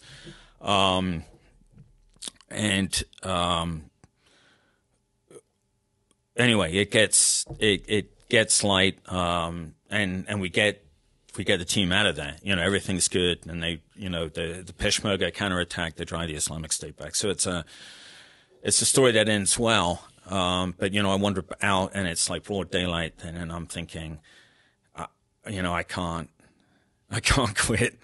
I can't. It's not, and again, it wasn't like only I can do this. It's just, I've got a role here. I feel as though I'm doing things. I mean, you remember that, right? Yeah. I mean, that feeling that you're doing something that in this case was. It makes you feel guilty about thinking about your own suffering. Exactly, yeah. Did Charles Keating die on that deployment while you guys were there? Yeah, he did. He's a good kid. I put him through training. Did you really? I did, yeah. Yeah, I saw him at his going away party that his OIC had for him up at their house. I don't know if it maybe had made its word back to you, but that his OIC ended up taking his own life not too long ago. No, I did not know that. Yeah, Bobby took his life. Oh, my God. Yeah. He was the CO of SEAL Team 1 at the time. Yeah. Yeah. Maybe just over a year ago. I just can't. I mean, I know it. He had just rolled into the chair at SEAL Team 1. He had just become the CO. I know. I'm sad that my sister took her life, so I know one of the things people always say is, "Oh, I can't imagine," but I really can't imagine that, right? I mean, not with Bobby. I would have put almost every penny that I have that wouldn't have been the case. I was shocked to hear it. Anyway, I'm sorry. I totally. Yes, sadly, that's. Yeah. And by the way, the compound was named after him. Yeah. And by the way, that particular mission, I've written about in my book. And I'm not saying that Keating's life could have been saved. That would have been an awful thing to imply in the book. That's not. But trying to get evacuation aircraft in, trying to get control of CAS was a struggle, not because of the Islamic State, but because of my conventional army headquarters. Sometimes the worst enemy are the people that you were working with. I ran into I ran into this same team in Yemen a few years later before I wrote that part in the book, and sat down with them. I said, hey, before I write this, I just want to make sure this is how you remember it. Yeah. And that's, they said, yeah, that's what we heard on the, on the net and everything. From what I heard about Keating's injury, I don't know if any medevac platform would have had time. Nothing. No. Yeah. In fact, I say so in my book too. Yeah. No. I mean, unless that had happened on an operating table, I don't think he would have had a chance. 100%. Yeah. And it's really important everyone understands that. Yeah. But at the same time, just as a procedural issue, the fact that we're having such a hard time getting done what we had done says something about. I'm not criticizing people. The point is that command relations out there didn't necessarily work. Sometimes you need SOF to have independent. I mean, you really need to because one of the things we value in SOF is their ability to innovate and think and move and do the right thing, right? Yeah. Okay. So putting them subordinates to a conventional chain of command doesn't always work, especially when it's the SOF guys who are the only guys who have the permissions to do things on the ground. That's why the JSOC model works a little better. 100%. Because you have the ecosystem. That's 100%. Yeah. God bless them. Yeah. And that's not, everybody works for us. But at the other end of the soft food chain, there's and look, it's. Anyway, you're right, but nothing could have. But my concern at the time was also about preventing that happening again. Yeah, of course. Which I was confident afterwards, honestly, that it wouldn't. There was a significant discussion in fairness, with the 3-star. I'm sure you were respectful the entire time. And he about. Oh, I had to be. Yes. By then I'd learned that's the way to get your point across. Sometimes I wish I had learned that lesson completely. Yeah. Occasionally, the teapot boileth over with me in meetings like that. Sometimes I just couldn't sit on it. I'm so glad. I'm always glad to meet someone like that because, my kids will tell you that I'm full of shit, that I'm always boiling over. Of course, with your kids, it's a little different because you're so emotionally. I mean, you can't. And they're designed to chew on your bones.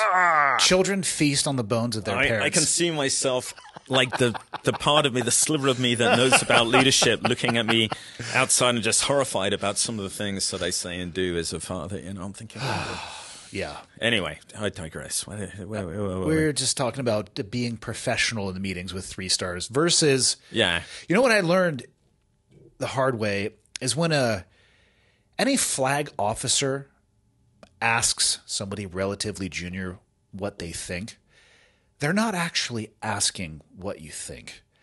Because occasionally I would tell them. And I would either get asked to leave, in which case I shortly had a meeting with my boss right after that, or just not get invited back. even in the sales? Well, only in mixed company. Say we were part of a larger group and I saw something being planned or spoken about that I considered to be slightly idiotic and a risk to somebody, and they would say, hey, what do you think? And I would say, I think that's galactically fucking stupid. I would be asked to leave and then meet with my boss shortly thereafter and not go to the joint meetings anymore. Imagine that. So that was your secret. God. I mean, I've heard people literally advocate for, well, let's seize the low ground and fight up. I'm like, hey, I don't know anything, but that's fucking stupid. And unless you're going to come with us, I don't think we should do that. Yeah. Time for you to leave the room. I'm like, fuck. Well, it's funny. Yeah. So it's funny you should mention that very quickly. So the conventional army division that we were kind of working for, we were supporting in Iraq. They were all about this bridge crossing that they insisted that the Iraqis had to do in order to get to Mosul. It's true, the Iraqis had to cross the river, but there were ways that the Iraqis could have done it their Iraqi way. You know, they knew about all these little areas. Surprisingly enough. Yeah. If the U.S. guys had just listened to them, but no, it's got to be a bridge crossing because that's what the U.S. Army does. So they plan this massive bridge crossing with smoke and, you know, I mean, Sosa, if you guys watching are geeks enough to remember this, right? Suppression and then, you know, you've got massive amounts of high explosive directed at absolutely nothing, just on the opposite bank. But it's to show it's kind of acoustic suppression. Totally. Yeah. Anyway, so all of this, right, is supposed to be the Iraqi army briefing the upcoming operation, all right, which is Valley something, not Valley Forge, but is, I forget what it's called. But instead it's kind of the U.S. guys talking them through with an interpreter. And at the end, the U.S. division commander says to the senior Iraqi 3-star, right, he goes, so what do you think? And the guy goes, we're all going to die. In English. And I promise you it's true. I was in the audience and I thought I was going to pee myself. I was laughing so hard. I mean, how do you control that? But, you know, that's just kind of, that's where we go wrong, right? Yeah. We mirror image and T. Lawrence said this century ago, you know, it's better their way than we try and impose ours, you know, even if their way seems imperfect. And they would have found a way to get across that river, you know, and get up on ISIS without this ridiculous bridge crossing operation. Anyway. It is what it is. Yeah. How many years were you in at that point? 06. I mean, you've got to be plus the 2.5. You got to be at close to 20 right there. Yeah. So when I deployed, I was 19. I was 28 years. Damn. And then how much after that until you got out? I got out. Oh, I'm sorry, 29 years when I deployed. Yeah, I got out at 31 years. Okay. So my last 2 years, I was at Special Operations Command Central. Okay. In Tampa. Why 31? You did. I'm assuming you were knocking on flag at that point. No, I was, maybe knocking, but no one answered. Yeah. On the trajectory, headed in that general direction. Yeah. I'm like, yo, it's Is me anyone again. home? Yeah. I think I kind of got the, I got the hint. I never really had a mentor in the Marine Corps, you know, to make, I mean, probably for obvious reasons, because I'm just, but at 31, can you kind of just put your papers in? Were you signing obligations at that point? Or are you kind of just serving a year at a time? How does that work? Oh, no. You mean why not 30? Oh, no, I'm just, I'm curious especially at the officer level. Are you, I mean, you're not re-enlisting, are you? Or are you kind of just. No. You get, so your commission, first of all, I started off with a reserve commission. Yeah. So I had to get, back then we called it augmented. It was basically validated. You compete against everyone else, the reserve commission. So blah, blah, blah.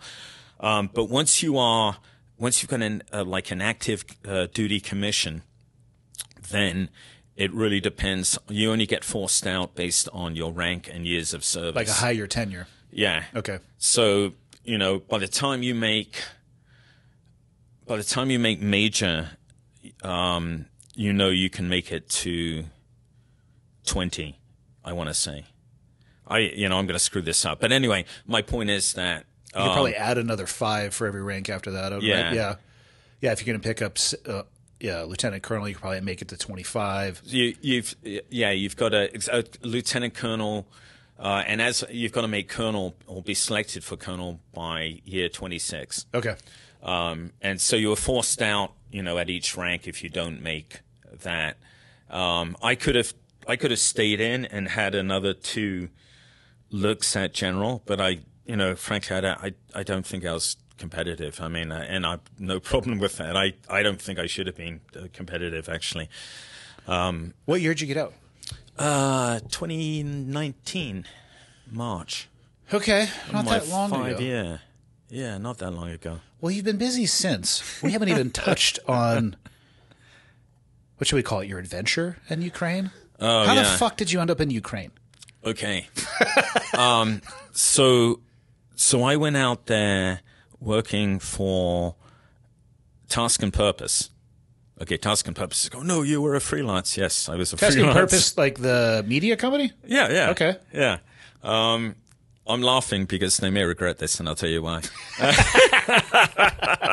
Anyway, hey, listen, they were good to me. Yeah. Task and Purpose were awesome to me. What were you hired to do? So I wasn't really hired. I had an agreement with the editor there, a guy named Paul Schroeder, who's a great guy. And he goes, okay, you're a freelance, which means that we will pay your fare and you write just for us. But if anything happens, you're a freelance, you know. How did you find your way into journalism? I mean, obviously you wrote a book. I suspect you enjoyed writing. I had written a number of articles, and I had written a couple of articles for Task and Purpose. Okay. And I'd known Paul because of those articles. And so I pitched to him, and I said, hey, if you pay my way to Ukraine, you give me you give me press credentials, and you pay me for each article, I will do this. We're cooking with gas, fire away. And so that was the agreement, which was awesome. And so, but by that time all this came through, it was pretty late, and it looked like Kiev was going to fall. So I didn't know whether it was worth even heading for Kiev, but that was my goal. So anyway, I managed to. I got to Warsaw, and linked up with two Ukrainian intelligence officers, all right, who are heading back into. Yeah, I know this sounds like a movie. No, it's true. They back into Ukraine. I don't know what they were doing in Poland. Anyway, females, and that's important. Not that they were females, but that I linked up with them because there weren't a lot of people going the other way. There was a huge flood of people coming out, and so people going the other way, it looked kind of strange. But anyway, so cut a long story short, we got across the border to Lviv, and then I got up into Kiev. But by then it was, it was I'm going to say mid-March. And so the Russians were on basically three sides of Kiev. In fact, the road that I'd come along, it was the only main road that you could come into Kiev at the time. And they were shelling the outskirts, and their infantry heading into the northern suburbs of Kiev. And it really looked, you remember in the news, everyone was like, fuck, man, Kiev's going to fall. For sure. Yeah. So I was there. I wrote, 3 or 4 articles for Task and Purpose. I don't know how, good a journalist I was. But then I got caught up in the story. Because I'd just been to, I'd been to Ukraine, just less than 2 years before. And I'd been involved, 2 or 3 times, just training. First of all, they're just the regular Marines, and then later they're SOF guys. And I ran into a SOF colonel in Kiev. I didn't know him, but he's a friend of a friend, and he said, "Hey, can you help us train people in a hurry?"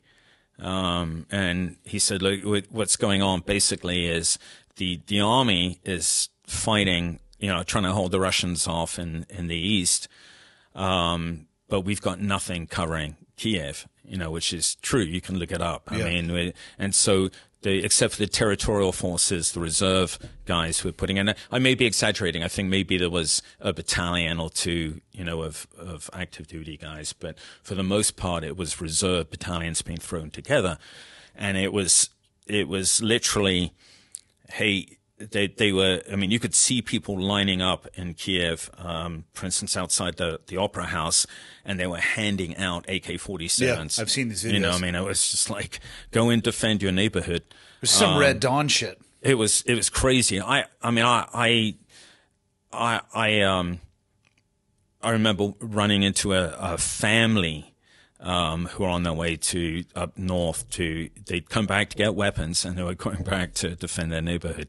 You know, I'm not kidding you. Mother, father, and their son, who was an adult son. He was 18, but I'm like, you know, I just can't imagine what that feels like. Anyway, so this colonel said, look, we've got, you know, we need to put together some kind of training course, because we can't just hand out weapons. You know, because this is going to be our defense, right? We've got to make sure.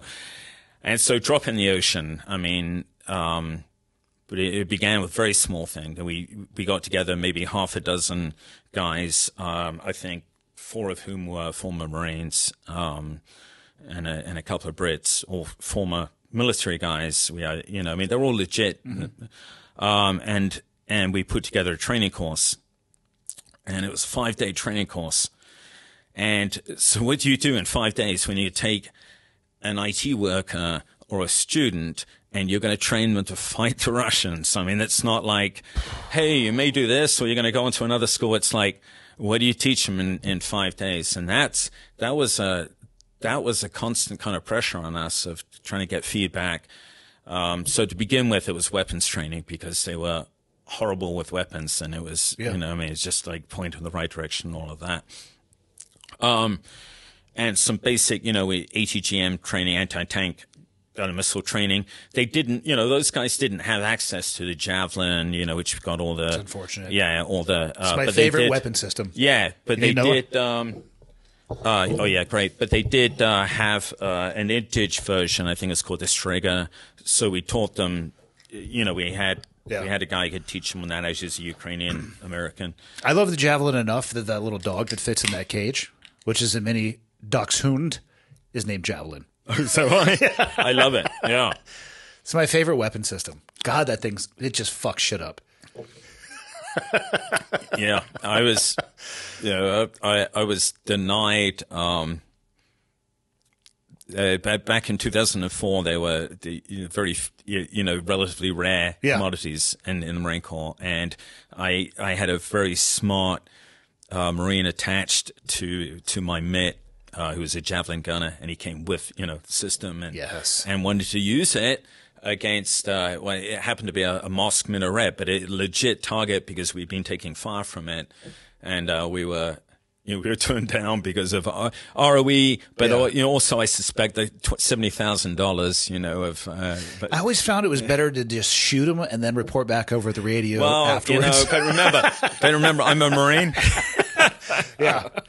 Well, later, you know what? It's funny enough. Later on the same tour, I started to do the same thing. Yeah. And I think that's actually Andy, that's a great discussion, isn't it? You know, I mean, I've written about it. At what point do you start disobeying orders? You know, at what point, you know. We weren't constrained in that way. You know, the theater ROEs, the first time I ever let one off the chain was in Afghanistan in 2010. And it was that a guy who was clearly tactically observing us with an Icon, an Icon radio. We could see the lobs. We could see that it was the person. We could hear him. We could hear what he was saying. He was like 1,800 yards. We didn't have a weapon system that could reach out and get him. And that to me satisfies my ROE. And so I let the thing off the chain. They made me read it back twice to the talk in Kandahar, because I think they were a little bit confused by, you know, one enemy insurgent engaged with a Javelin missile. So I read it back. Hey, a threat's a threat. Indeed. Yeah. And I'd rather deal with that threat than him rallying all his little fucking friends who come crawling out of the woodwork. No, I mean, I'm laughing, but I mean, seriously, as long as, you know, you can justify it in terms of collateral damage, the expense is not a factor. No. I mean, it shouldn't be a factor, right? It ended firefights. Exactly, yeah.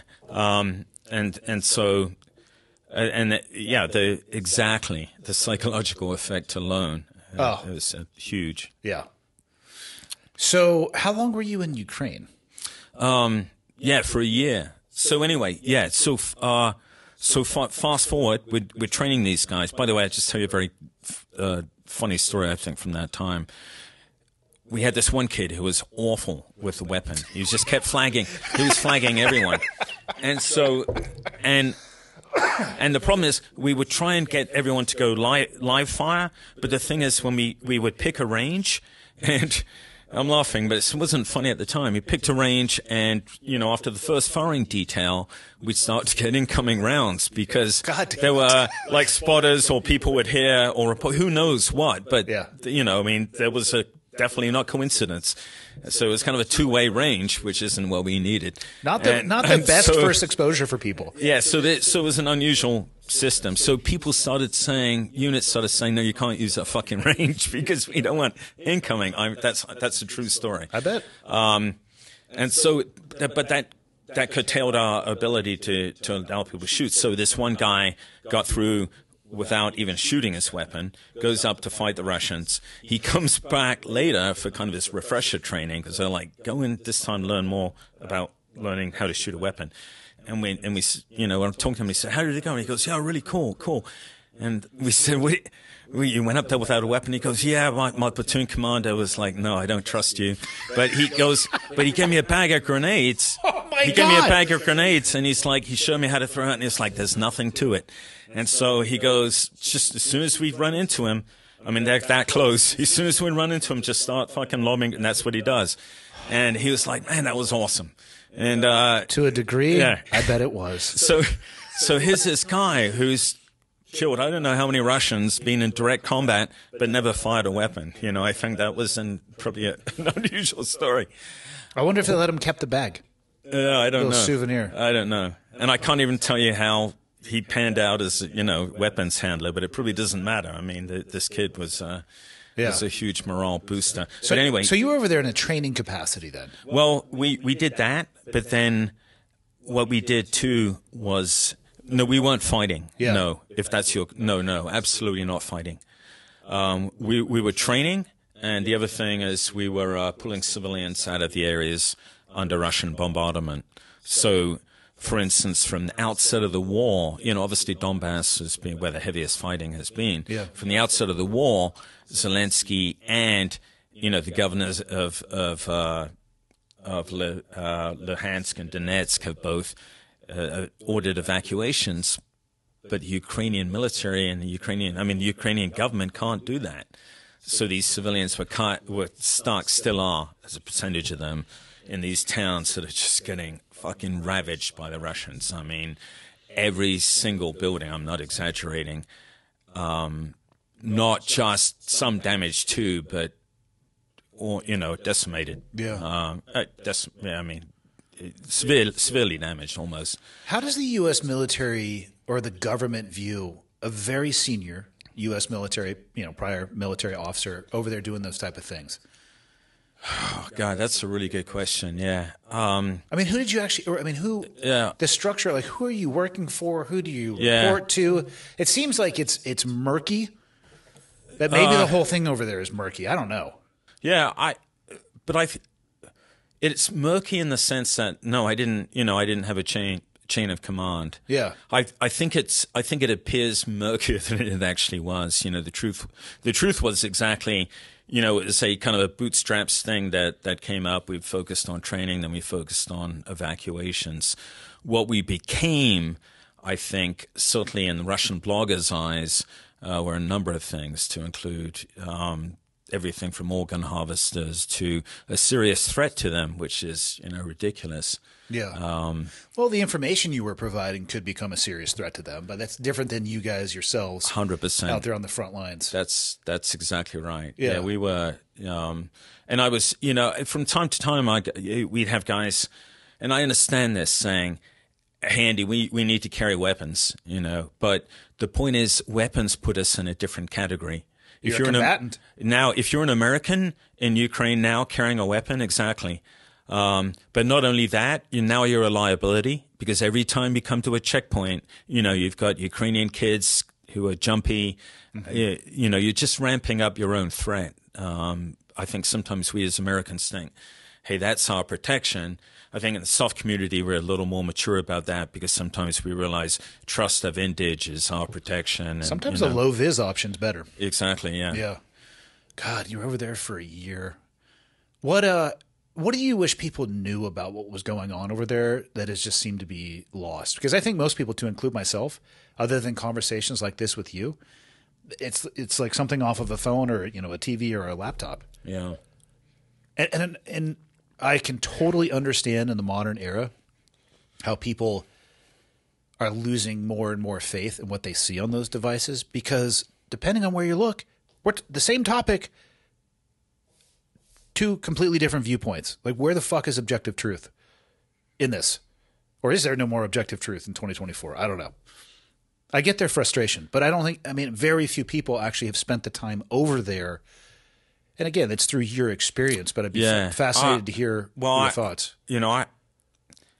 I still feel pretty emotionally involved in a sense, because I find myself trying to avoid thinking about it, because the truth is there is no happy outcome to this story. And I think, behind the scenes, it's easy to paint, say, the Russians as villains. Now bear with me. Mm-hmm. Of course, I'm not talking about Putin. I'm talking about the soldiers on the ground. But they are suffering, a tremendous cost too. These are human beings on both sides, who are and the best, I'd argue on the Ukrainian side, the best that country has had to, offer. All the men and women who have flocked to the colors have already done so. And that is the other thing, I think. You asked me what should people understand. Yes, there's a lot of talk about the lethality of modern war, transparency of the battlefield. What does that mean? It means that for the poor, bloody infantry, the 21st century warfare, as exercised in Ukraine, is like a nightmare no one has seen. Not even in the 20th century. Dude, these drone videos. Yeah. Holy fuck! It is beyond comprehension, and nothing in I think even historical comparison, bears comparison. I mean, people can challenge me on that. Yeah. But I really do think, even if I'm just talking about the psychological, the fear exactly with FPV drones, the nearest I can think is the Stuka dive bomber, right? Certainly in the opening stages during the Blitzkrieg of the Second World War, was supposed to have a paralyzing effect. And the Germans, supposedly put whistles on the wings. And so just the sound of this thing coming down just terrified the Allies so much that the Germans were claiming that the French or whatever, the British broke and ran. Just hearing that sound, right? So I think, there's a correlation there too.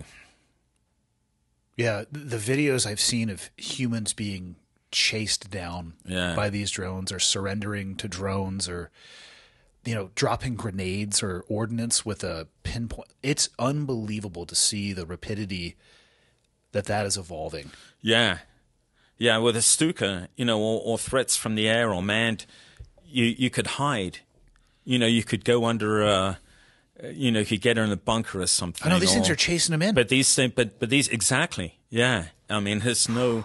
That's why, and I don't know how they work this out, but apparently from initial visual acquisition, it's a 90% hit rate. I mean, that's scary, and so a terrifying threat. Yeah, because artillery is scary, but you can hear artillery. Indirect fire is probably the worst. It was my least favorite. You can hear those drones coming. Yeah. I mean, from a psychological operation, I'd be flying those things up there all the time. Just, just keeping them constantly in that state of fear. Man, you going to go back? No.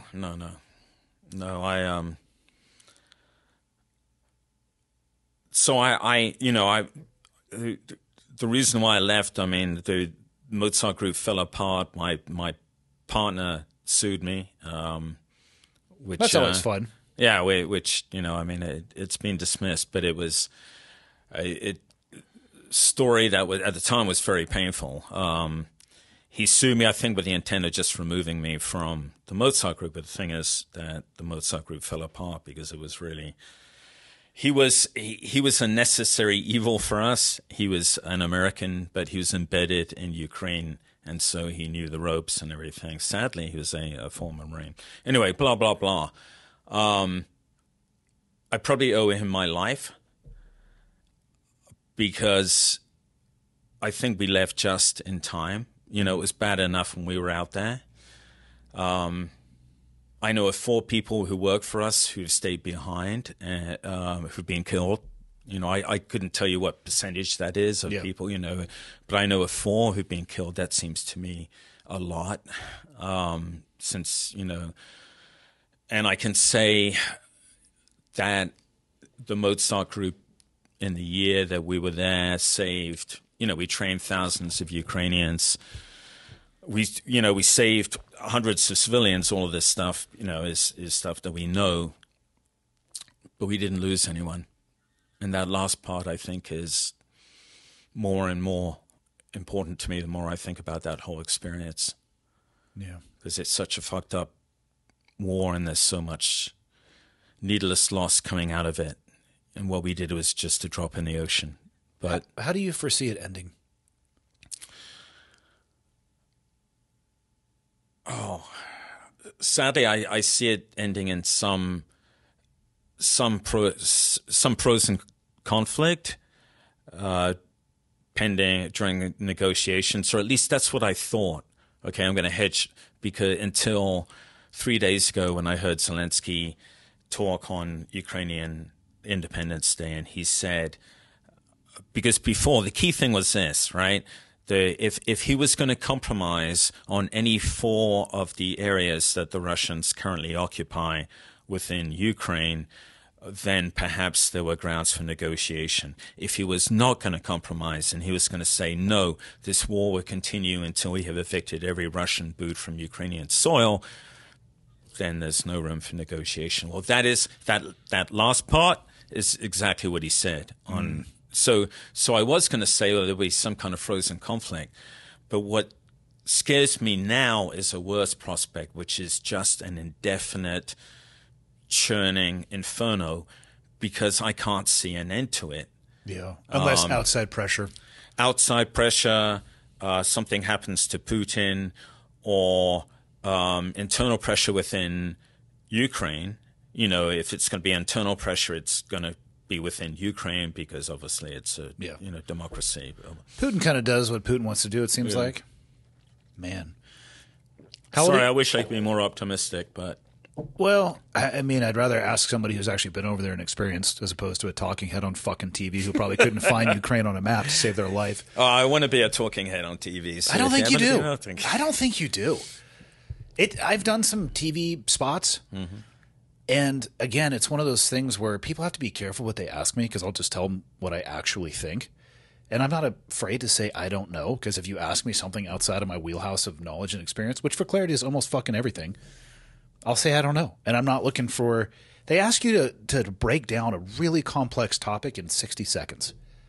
Yeah. It's hard.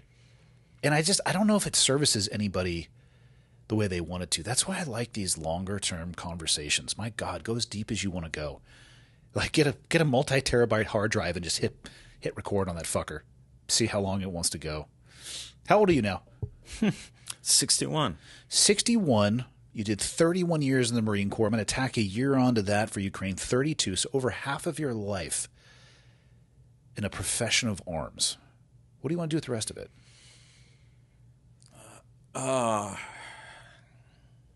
Gosh, that's a tough question. Do you feel 61? No. No. I'm like... Wait, yeah, it was like, you know, I had to let me start there because I'm not, because the second part I'm not sure. The answer is to continue working in some capacity, you know, blah blah blah, that make towards something that makes sense, right? The sense of purpose, I guess. Yeah. Yes, I need that. What was the other part? Oh yeah, how do I feel? Except for my memory. No. Someone keep going, hey, what was I talking about? No, I swear to God, I'm just drinking everyday just water. Yeah. It's something about Montana water. I don't feel I'm 46 and I don't feel a day over, well, I was going to say 18, but I feel definitely older than that. We'll call it 25. Yeah. What do you attribute it to? Being an idiot? No, seriously. No, I mean, have you always felt that good? I mean, I asked my dad. He's 76. Mm-hmm. Do you feel 76? He's like, no, I didn't realize that I was ever going to. He's like, I knew people were 76 when I was your age, but it seemed obscure. So I think everybody has that. I think if you constantly challenge yourself and try to learn new things, I think it keeps you young between your ears. Are you a pretty upbeat person? Do you see yourself as pretty upbeat? You would have to ask a variety of people. I would say I would consider myself to be a realist. Some people might consider that to be a pessimist. Upbeat. Man, I feel like I am more neutral than anything. Like, not flatline, but I don't get very high highs and very low lows. What was the darkest night of your soul? The darkest night of my soul.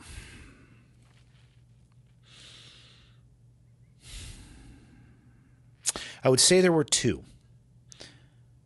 One was the night that I got home from saying goodbye to my mother when she was dying from cancer, knowing that I wasn't going to be with her when she died.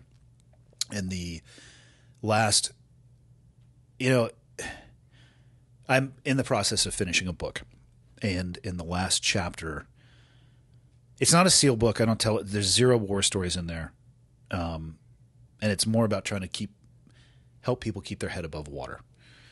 And in an essence, I care deeply about winning, but the older I get, I care more about how I win than winning itself. And sometimes at this point in my life, I'm willing to not win to save who I see in the mirror. It's more important to me than the outcome itself. In the world that I came from, and the same world you came from, winning was all that mattered.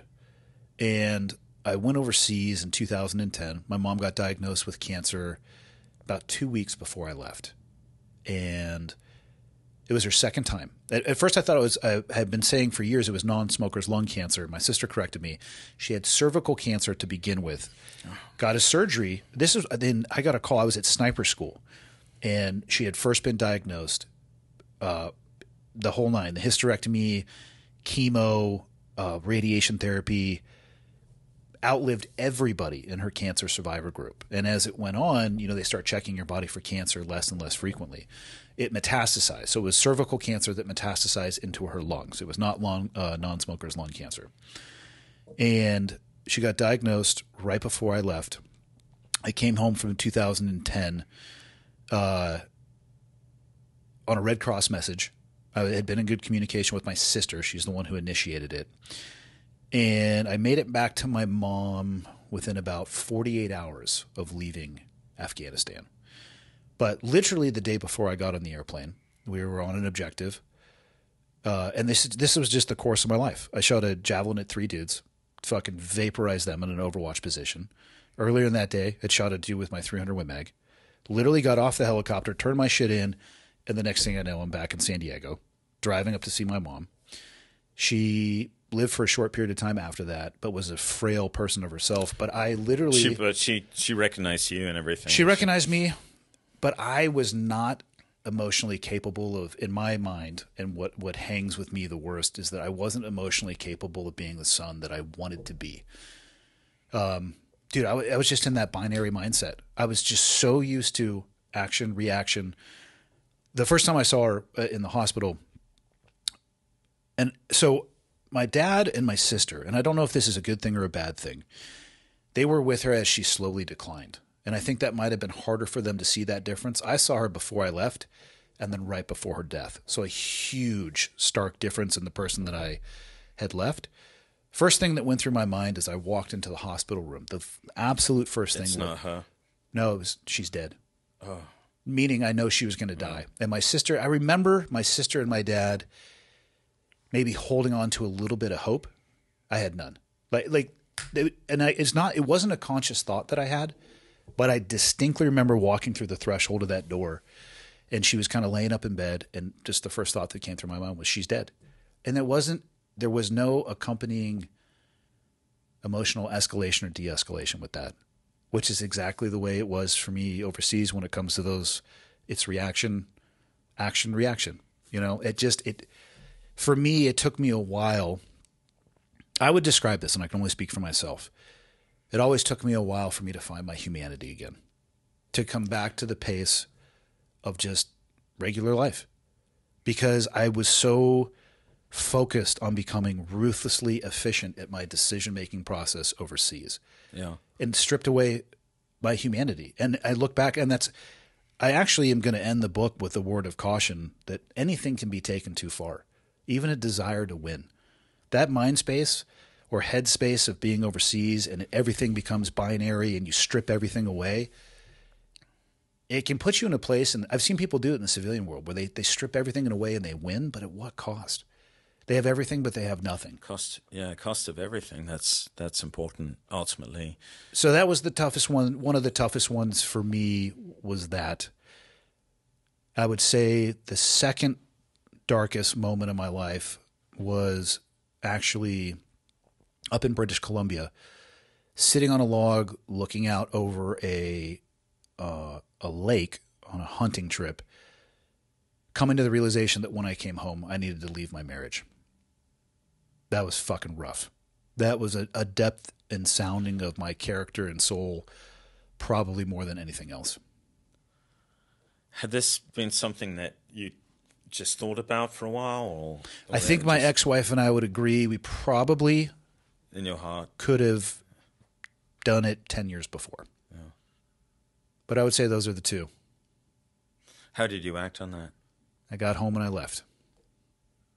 It was one of the hardest decisions I've ever made, and the following 24 months were probably the most difficult times of my life. How old were your kids at the time? Oh, let's see. So 15, 13, and 11. At rough ages. So. But whatever voice told you also, was implicit in that advice was, hey, you can't wait. There's never a good time, right? You know what the hardest thing was for me? Getting over the idea that only I was putting on myself that I was quitting. Because that was the only thing that fucking mattered for the 17 years previously in my life. It can be taken too far. There are things you need to give up on. Like, how about an abusive relationship? And I'm not saying that about that particular relationship. Sure. But, the SEAL ethos will never quit. Will never give up. Maybe there's some times where you should.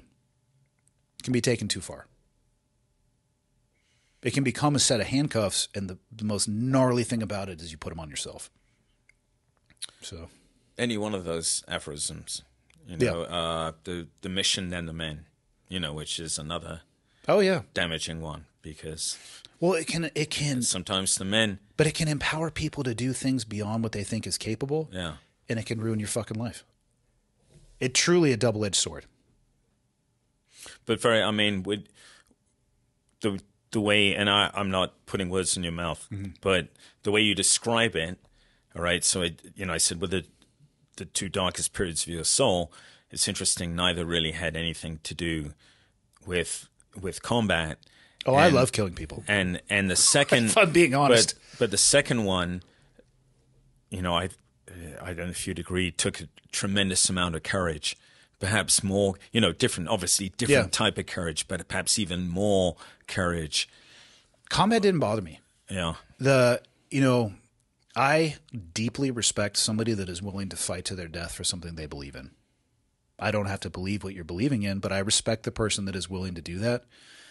And the act of taking somebody's life it's not a trivial thing, but I think so few people are ever in a competitive environment, and this is a really gross, not meaning like disgusting, but a broad way of describing a competitive environment where consequences could not be more.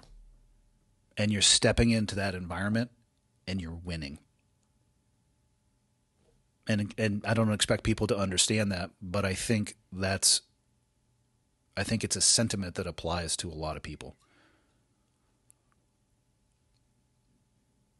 Yeah, very much so. I think I know this is going to sound very new age, right? But I think if you talk about kind of centers of energy, the competitiveness and everything. Yeah. is like your third energy center up. It's rooted from your gut, right? And the one above that is love. It's compassion, empathy, and all of that. Well, which of those is the Marine? Where is your energy likely to stop in an organization like the Marine Corps, right? What's going to get you? Which energy center is going to get you promoted in the head? It's not the love one. It's that that competitiveness and desire. Yeah. But something is lost in the process. I think this is kind of what you were getting to when you came back, and switching from combat. Is what is lost in that process? I do believe is the love and compassion piece. I think it can be found, but I think to increase your odds of survival. And again, just my opinion. To increase your odds of survival to the highest point, you have to dial down some of that stuff. But I think not only can you dial it back, I actually think my military experience has allowed me to dial it farther than I was able to absent it. Because you can control. Because I've seen. I mean, I feel like I can love more deeply than I was able to prior than my military experience, because I have seen loss and suffering and anguish, and I understand it. And I think it provides a context that you can value those things more. I feel like I've always been an emotional person. I think it's given me more empathy. I honestly think it might have raised my EQ a little bit. And I have no data to support any of this, and maybe I'm completely out of my mind. But I feel like those experiences in combat helped me find a better version of myself. But it wasn't by ignoring all the other bullshit that comes with it. I mean, there's a heavy weight to carry in your backpack for that shit as well. And it's kind of, I don't like the term. I understand post-traumatic stress. I understand post-traumatic stress disorder. I wish we put more of an emphasis on post-traumatic growth, the person that you can become after working your way through those things. I don't think it has to destroy you. No, I think that you have to find meaning in it. Yeah. Remember our discussion about when I talked about giving meaning to our service, regardless, in Iraq and Afghanistan, regardless of the latter turning into a shit show, right? Still being proud of that service. Well, I believe that, but it's also an important component of our mental health, right? Our collective mental health. Because if you lose that and you look at the most significant thing you've done in your life as being regarded as a failure, or something to be embarrassed about, then that's going to be huge. Well, I think it's also dangerous for people to look at their small sphere of influence, especially lower on the tactical rung, and apply that to the overall strategic affair that may have happened. I mean, again, I wasn't being consulted for any of these meetings that occurred, and thank God, because I would have had no good plans other than to say, hey guys, this doesn't seem like it's working out. Maybe we should change our plan. I think you have to focus on the impact that you personally made and detach a little bit from the way that the overall operation is viewed. Because I had direct impact on one, and I don't feel like I had any impact on the other. Yeah. I think it's a healthier place to maybe live in that world as opposed to only looking at this global or national level that truly the people with their boots on the ground, they had no impact on that. Yeah. So I don't know. Or maybe I'm fucking crazy. No, it's hard to say, Andy. Andy, I've got. If you brought me on to argue with you, I'm the wrong guy. Actually, I'm a fan. What? Well, tell me about your book. Okay. So this may seem very unmarine-like to write a book, but remember I talked about kind of this isn't me making an excuse for running a book. I'm very glad that I did, but. I talked about when I came back from my deployment, the counter-Islamic State deployment in 2016, and that's really when losing Kayla hit me. And and then you pile in all the other stuff that's happening, right? My marriage wasn't going well. I was changing jobs, blah blah blah. Going to a staff job. I had been an operational dude, so down tempo. It's all converging, and I feel, not like I'm losing it, but I'm struggling, and I'm in an important a chief of staff position, and so I can't. I mean, I've got to front up, and I've got to do a good job. I mean, and it's getting harder for me to compartmentalize. So I've always enjoyed writing, and I started just writing, thinking, okay, I'm just gonna write. This isn't like some doomsday thing. I thought I'd write. Maybe my kids would be interested. Blah blah blah. Yeah. Could be just cathartic. Yeah, and then I was doing that. I was really enjoying it because it was going through notebooks I had and everything, and it was exactly that. It was cathartic. And years before now, I remember talking to a guy who'd been a Marine advisor in Vietnam in 1973 during the offensive, and he'd had really bad experiences there, and he told me, I came back and had what I now realize was awful PTSD, awful. My wife made me sleep in a different room, and he said, then I started writing, and it all went away, and it's so weird. He wrote. Not his memoir. He wrote about the battles he'd been in from his story. I mean, he's now well known. I mean, in Marine circles, author. But I remember that, and it had the same cathartic effect for me. I think. I mean, it happens to me to be writing, but there's a common thread here because I've met other guys who've struggled and found some creative outlet. Yeah. And found it's a steam release on a pressure valve. Exactly. Yeah, whatever it may be. Yeah. Even if it seems like even if it's tinkering with a car engine but something that if it lets out everything that you have jam packed down with a pressure grinder, who cares? So when I was writing, it was the one thing I focused on, and I loved doing that. And then I was writing like 2,000 words a day. Damn. 2,000 to 3,000 words. So, in the space of a couple of months, I had kind of the makings of a manuscript. I found a publisher, and that was it. When it came out, it was less exciting than I thought. Really? Yeah. I mean, I realized that writing it again, the whole process of writing was really what I enjoyed doing. Yeah. Which is good. I'm writing another book right now, and I'm finding the same kind of therapeutic sense of just being able to lose yourself in it. But anyway, so the book came out, it came out right before COVID. Paperback version just came out this last year. It won the Marine Corps Heritage Foundation Best Biography Award. Hell yeah! So at least the institution has embraced it, and it's it seems to have had fairly good reviews. People tell me they enjoyed reading it. I suspect you're going to be writing for a long time. 32 years of service in that profession. Yeah, and men in general. God, we're so good at dealing with our feelings and just not stuffing them down deep.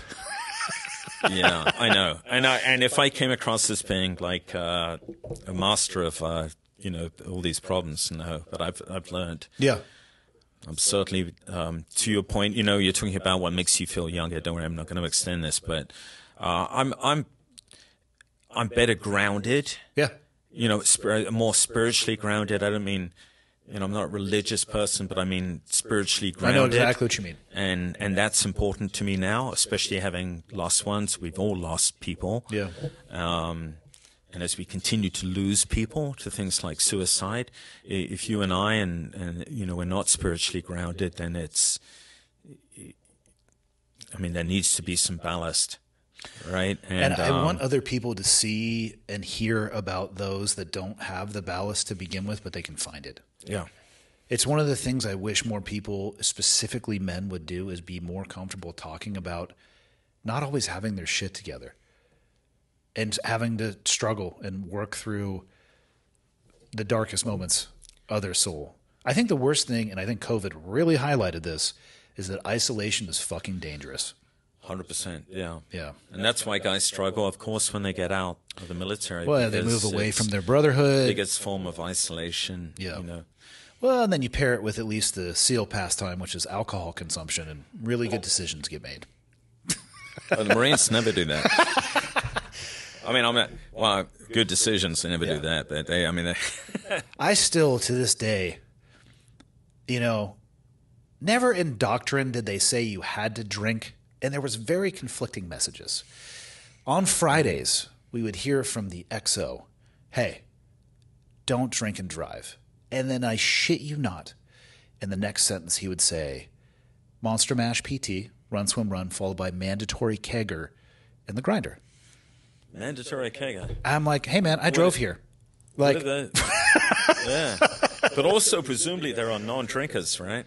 yeah, and then there's like, hey, new guys, you better be the last ones here. I'm like, what message are we really trying to send? That kind of surprises me a little bit. I thought the SEALs were like, my body is my temple. And well, when you're 19 or 20 years old, I think you could just eat garbage and still have a temple. Yeah, that's exactly, It was always weird to me, and they wonder why later on people struggle with those things. Yeah. I mean, fuck, it's deeply, deeply ingrained in the culture. Even later in your career, Andy? I was not like that later in my career because No, I don't mean enjoyed you, it. but do you think the culture remained like that?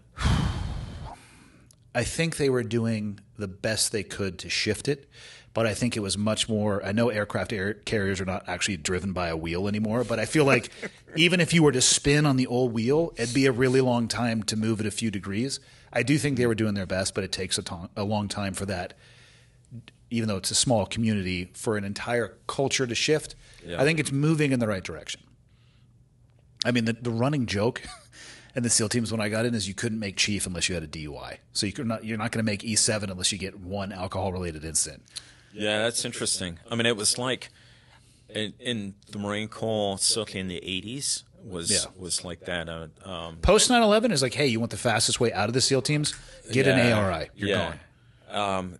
We talk about changing our lives. So certainly when you think about the uptick in professionalism, I can only speak about my service in the Marine Corps. Yeah. It was like night and day. You do everything in your life better when you're not shit-faced all the time. I know this through thorough and robust testing. Funnily enough. God. Where can people get your book? Amazon. Amazon's probably the best place to get it. Is there a better spot for authors? Like, is there one spot where if they pick it up, it rewards you more? If there is, please let me know. I'm a lousy businessman. No, but I mean, Amazon's the easiest. Okay. They package it and send it. And do you do social media? I do. Yeah, absolutely. I'm at Andy Milburn 8 on Twitter. Was 7 taken? Yeah, I guess so. I can't remember. Isn't that frightening? I can't remember. I can post my my Insta, whatever, my other social media stuff email on it to me. yeah. And then the podcast. Just shows how. When Dee reached out originally, you guys started a new podcast. Yeah, absolutely. So the Team House podcast, but it's specifically Eyes On.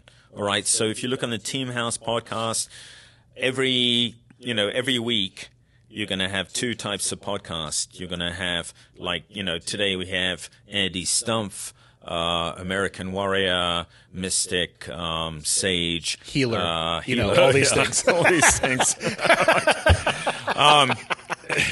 Martial artist and poet. Yeah. Hobbyist martial artist. Yeah, so that's live stream. You've been on those, right? Yeah. I mean, those are fun. Yeah. And back in the day when we could do this, and before I got trashed by a left-wing journalist for appearing on the Team House and drinking whiskey rather heavily with both of them. Anyway, since then, up to that point, it used to involve people appearing there and drinking.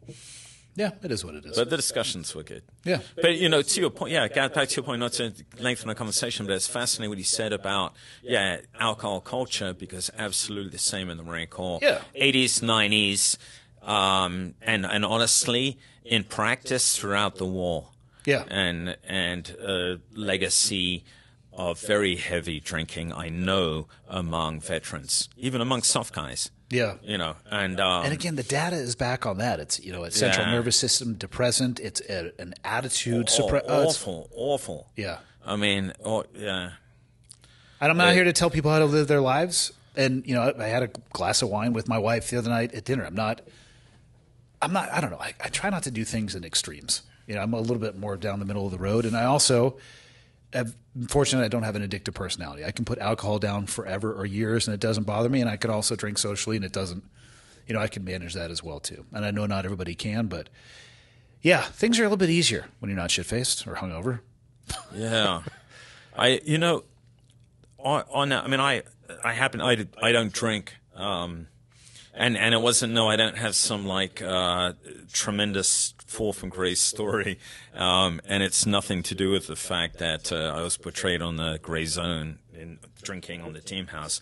When I got back from Ukraine, I just realized I was drinking for the wrong reasons. I was drinking to get to sleep or to suppress anxiety, and I wasn't enjoying it. And then I was waking up feeling worse.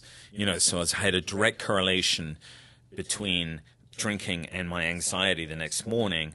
And once I'd made that correlation, stopping drinking was a really easy decision. Yeah. It was like, well, you identified your why. Yeah, and so I stopped, and that was 18 months ago, and I feel great, but it doesn't bother me for a moment. People, I love going out and around people who are partying. I don't choose to do that, but I have just as much fun, probably more. Dude, what do you want to close it out with? I think we're well over 3 hours. I have no idea. Oh, man, are we? Sorry about that. I don't care. It's a great conversation. Yeah, that was great. That was super conversation. No, I think I don't think there's really anything else. No, yeah, exactly. Podcast. Please do watch. You've got that sort of podcast. The kind of celebrity appearance on live stream, and then you've got Eyes On, which is it's kind of a current affairs update on, hey, here's what's going on. And we have various guests on that show too. Sweet. Well, right on, man. Thank you for making the travel out. It was great, Mike. My great pleasure. Awesome, man. Appreciate it.